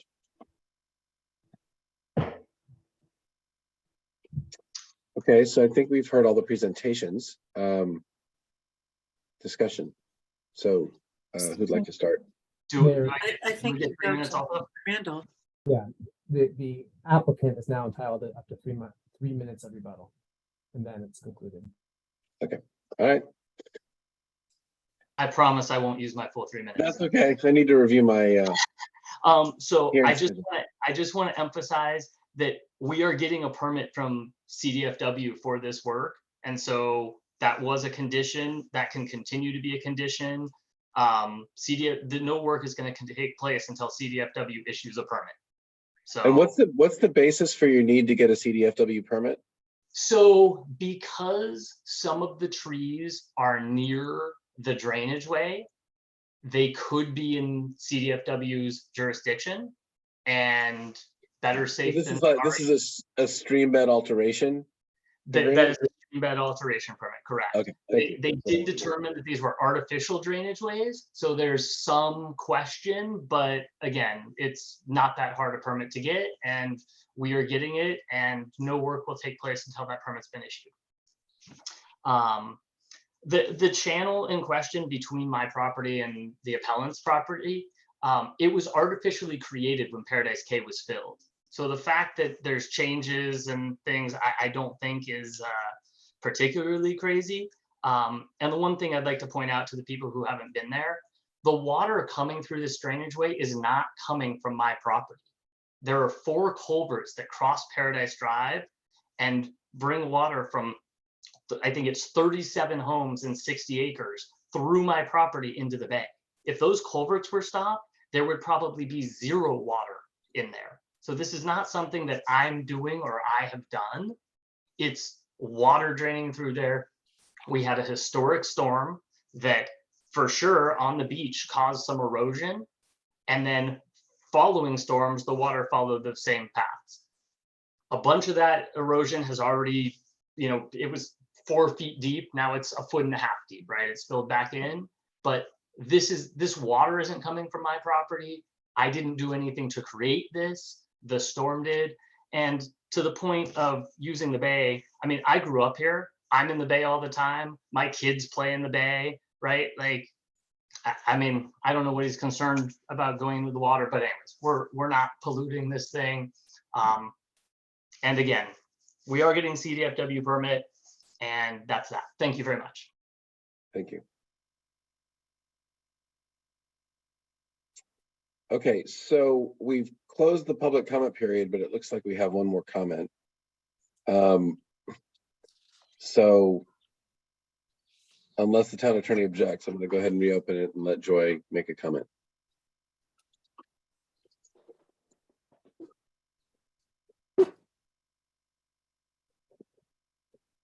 I don't object. You have that discretion.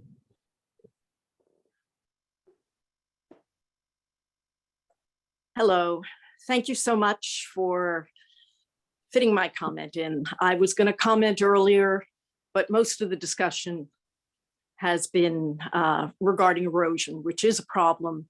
But for me, I've lived here over 35 years and have seen all kinds of stuff. And one of the things that I've observed with all the trees being taken down is that the great blue heron nests have been disappearing.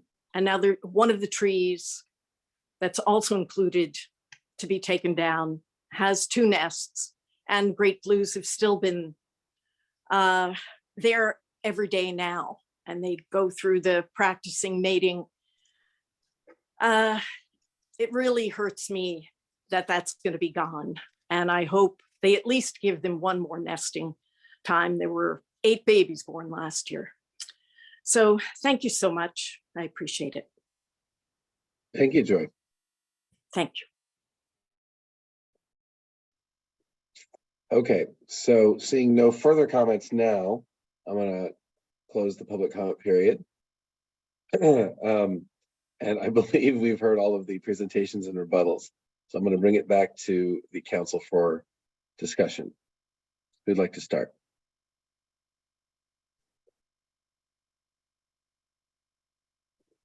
Well,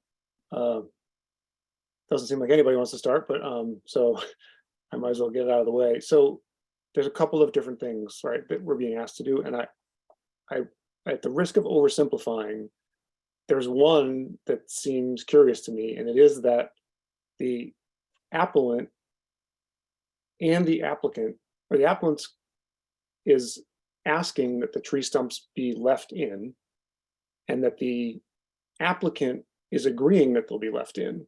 Yeah. And so maybe it is up to us to codify that condition in there formally, but it doesn't seem like there's disagreement there. Does anybody else on the council hear, am I hearing that correctly? Yes. That's my understanding too.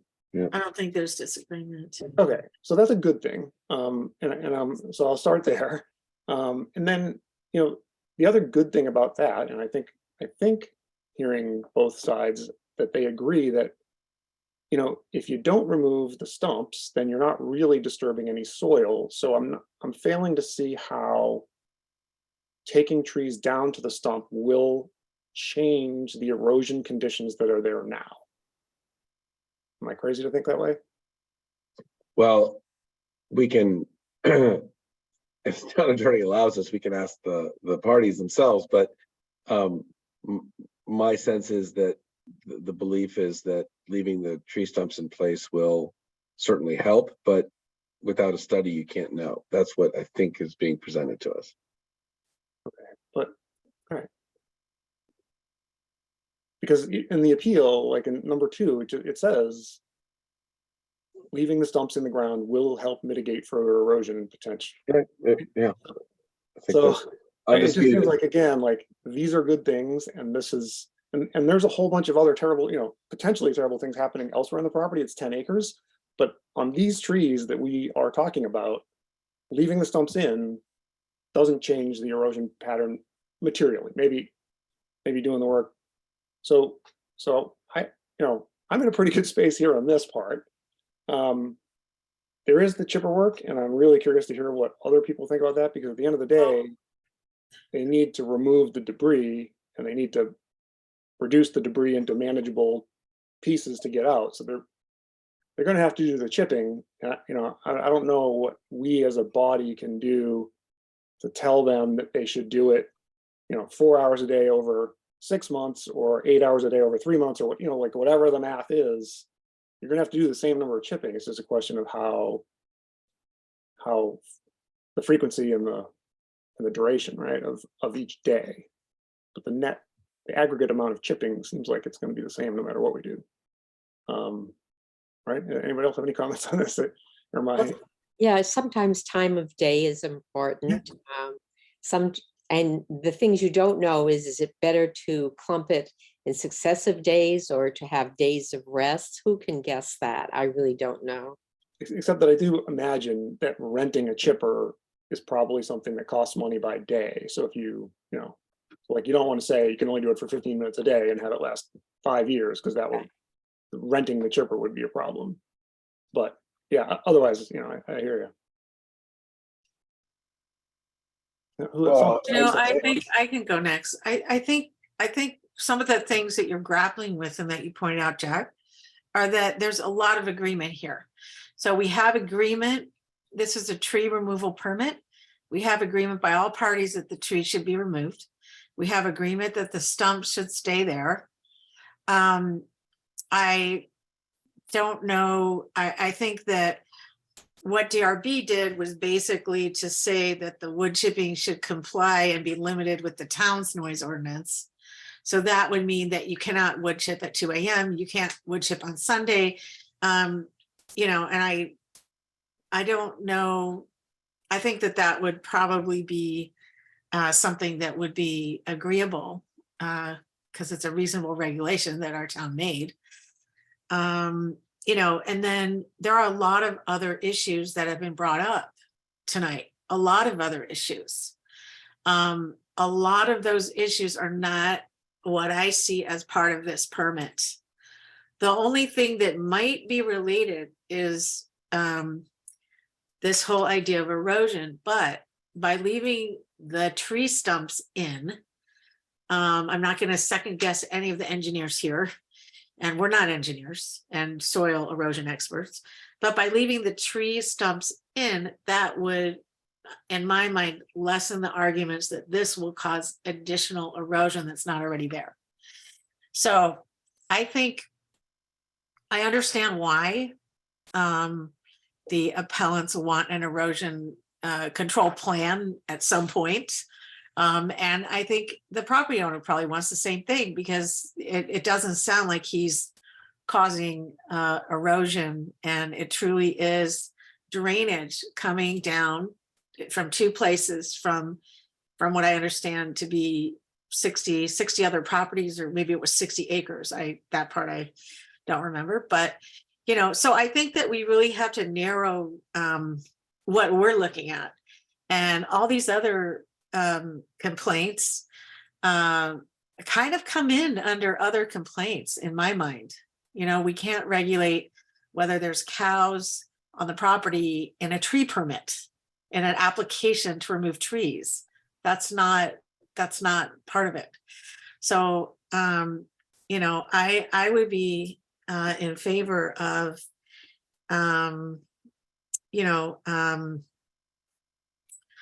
I guess upholding what Design Review Board did, but making sure adding in that the tree stumps have to stay, and that the wood chipping is limited to comply with the town's noise ordinance. So, And that the tree removal is allowed. So if we could have the if we could have Dina come back, it would be helpful to know which of these conditions are currently a part of the approval and which aren't. So there are three things that have been mentioned so far. Keeping the trees in, I presume, is not. That's correct. We need to add that. But the other two, The tree stumps, not the trees. The tree stumps. keeping the tree stumps in would need to be added if that's a condition we want to make. Adhering to the noise ordinance, I believe, is already in there. Isn't that correct? That is already in there. Yes. Yeah. And then the other one that I thought I heard is also in there is obtaining a stream bed alteration agreement from the Department of Fish and Wildlife. Is that correct? Okay. Yes. So presumably the Department of Fish and Wildlife's concerns about erosion related to any tree removal would be addressed in the stream bed alteration agreement. That is correct. And that's already required. That's not just voluntarily being done. Is that a condition of the agreement? I believe so. I'm going to double check. Should be in your packet as the resolution attached. Let me go look in here. while she's looking, let me put on the table that we should consider whether the nesting concerns should be addressed, because we often look at that when we're looking at tree removal. And in fact, there might be either a town or a county or an ordinance about that. That was what Joy G put forward. Mhm. Okay. But on the DRB's approval. I they actually don't think identified- they can be removed during certain seasons. Yeah, I though. think Yeah, they It's identified- prohibited. So the nesting, I don't know that that needs to be actually part of this because they can't do it. I believe it's part of our conditions, but that, let me take a I moment. don't see, I don't see it there. The DRB had it in there. Yeah, condition. All right, let's Forestry practices, okay. let's let Dina identify what. So tree work authorized by this permit shall be performed during the hours of 7 to 5. So that's in there. Tree removal must be stopped anytime there are active nests observed in the tree. Pre-removal survey shall be completed to ensure no nests are in the subject tree, and a copy of this survey must be provided to the town prior to removal of the trees. Tree removal shall only occur outside of the bird nesting season. Any requirements of the Department of Fish and Wildlife must be met prior to and during the tree removal and pruning. So we already have that in there. In addition, we say any requirements of San Francisco Bay Conservation and Development Commission must be met prior to and during the tree removal and pruning. So we put that in already as items within the resolution. And that was provided as Exhibit 1, I believe, to your staff report. Right, so what I would just note is that I think that the condition regarding the Department of Fish and Wildlife isn't exactly what we would need if we were gonna make this a condition. And they're already voluntarily getting a streambed alteration agreement, but they mentioned that it's not clear that it's legally required, but they're doing it anyway. So it seems to me that that condition should be modified, or a part should be added that says, and property owner will obtain a streambed alteration agreement from the Department of Fish and Wildlife. Right. The only thing that's not in there that has been raised by Tree a stump. council member is the tree stumps remaining in place, I believe. That is correct. And so I think what it sounds like people are saying, and I don't want to put words in anyone's mouth, but it sounds like, this is, I know how it was phrased or framed by Councilmember Thier as upholding the decision but making these changes, but I think technically what it is granting the appeal with respect to or granting the appeal with respect to adding some additional conditions. Is that correct? I'm asking our town attorney. Partially granting. Right. I think it's partially granting. Partially granting. So it's partially granting the appeal in the sense, and I don't know how you put it, but partially granting the appeal with respect to adding the following conditions to the approval. One is leaving the tree stumps in place, and second is requiring a requiring them to obtain a stream bed alteration agreement. The noise ordinance part and the nesting part appear to be already taken care of. Are there other issues that folks want to raise, Vice Mayor? It looks like you have your hand up. So I don't want to get too subtle, but I just want to throw this out there, see if it sticks with anyone. It's like, do we also want to sort of, in the stump approval issue, say, because I'm assuming that the property owner doesn't want erosion either. Like, I don't think anybody wants erosion, right? I have a property, I don't want erosion. Do we want to say, if at any point he wants to remove the stumps, property owner must furnish an erosion control plan? Or is that just overthinking it? I think that's going, in my opinion, it's subject to everyone else, but in my opinion, that's trying to solve every problem that's conceivable in the future. Yeah, I think it's good. I like it. Yeah. Okay, so. What's good? What the Vice Mayor said. So just so I can be clear, we are including, you're proposing as a motion these things, or how are we doing? So we're gonna make a motion to partially grant the appeal and add in a condition that the tree stumps must remain.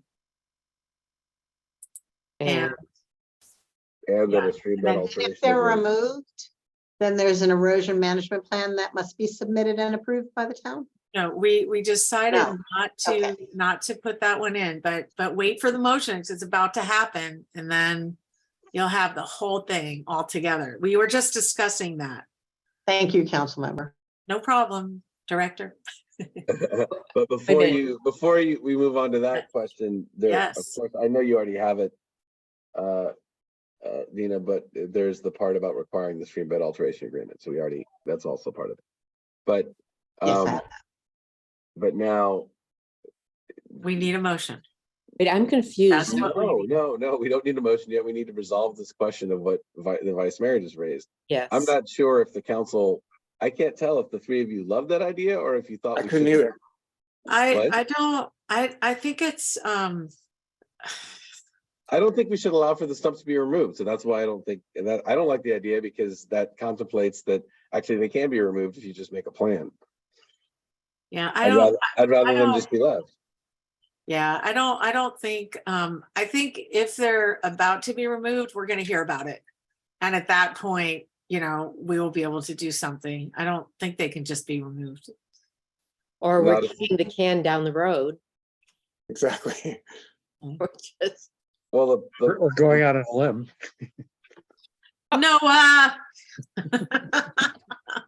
so is what you guys are concerned about that we can put in a condition saying that the tree stumps have to remain when the trees are cut down, but at some point in the future, the landowner would then realize that it doesn't require a permit to remove tree stumps and would just do it? Is that what you're saying? That's a question. Town attorney? Are you asking the question is whether or not you need a permit to remove the tree stumps? Yes. Like, in other words, what the condition is that you have to leave them in now when you're doing this work. But presumably in 5 or 10 years, no one's gonna remember that. And then the question is, do you need a permit? It's not a covenant that runs with the land. So do you need a permit to remove the tree stumps, or is that just something that can happen later? I don't think you necessarily, I'm just looking at our tree ordinance. Bear with me. I assume the answer is you don't need a tree permit to move the stump, but you might need something else. And Dina knows the answer to that. Yeah, I don't think you need one to remove a stump. I'm looking at the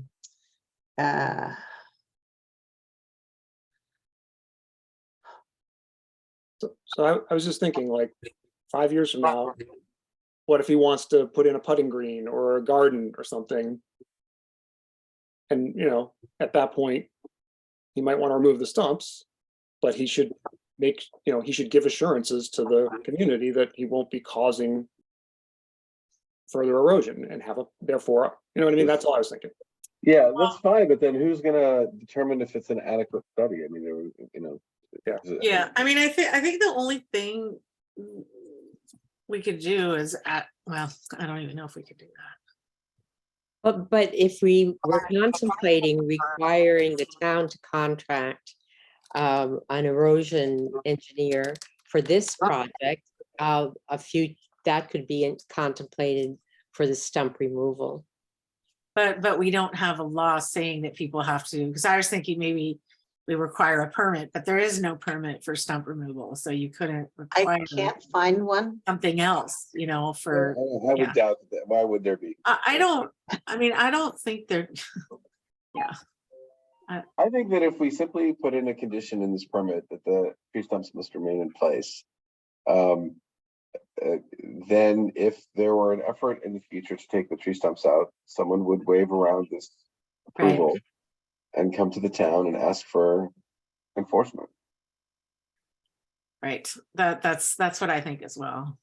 I don't see another vehicle unless Ben does or Dina. I think what the mayor just suggested is probably the most straightforward way of enforcement. The permit's being granted on a condition that the tree stumps remain. have to remain, and therefore they have to remain unless they try to amend that condition at a later date. Right. So the only reason I'm going to belabor this point is because, like, I don't think we, at the end of the day, we don't care that the stumps are in there. We just care there's no erosion, and this is the most straightforward way of accomplishing that. But again, like, if he wants the stumps to go at some point, we should just still care about the erosion. And we also don't want to have the case where like 8 years from now, the stumps are deteriorated and he's like taping them together to show that he hasn't removed them. I mean, like, it just seems like, again, we I mean, want yeah. the erosion Well, thing to be low. I just, what I feel like is that we're falling into this fallacy that happens with government where you start to try and control the world and then there's no end to it. I mean, what we're talking about is a permit to cut down trees, and we want to put some reasonable conditions around it. I think all the parties have all said that they can live with and are fine with the idea of leaving the stumps in the ground.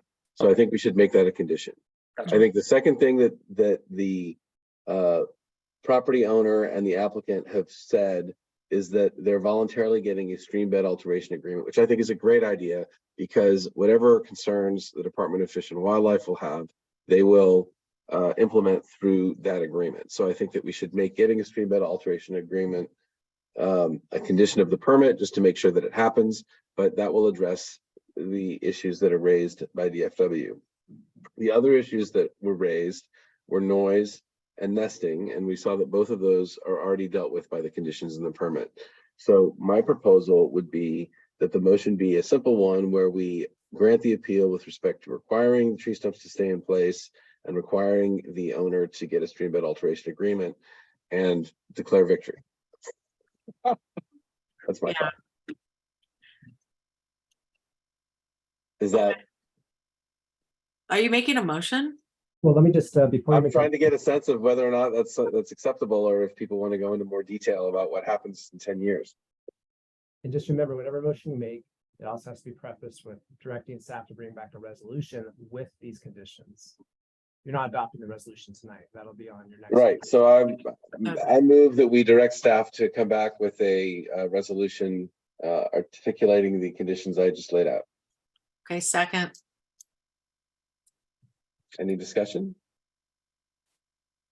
All right, can we have a roll call vote, please? Councilmember Fredericks, Yes. Councilmember Griffin, Yes. Councilmember Thier, Yes. Vice Mayor Ryan, Yes. Mayor Wallner. Yes. Okay. Great. So we've taken care of that appeal, and now we have only remaining town council reports and manager reports. So is there any, does any town council member have a report that they would like to make? You asked about the United Against Hate Week. The event will be tomorrow evening at the JCC, and we will be interviewing Patrice O'Neill, who is the movie maker on this particular thing. So yeah, that's fantastic. And you're the moderator interviewer, right? Right, I'm the interviewer. Okay, great. Great. Thank you all. Okay. Any other reports? All right. Is there a report from the town manager? Just a reminder that we have a special meeting scheduled for November 30th at 5 p.m. to hear an appeal. All right, very good. Great, thank you all. I think we've completed this meeting. This is probably this is the last full meeting that I'll be presiding over as.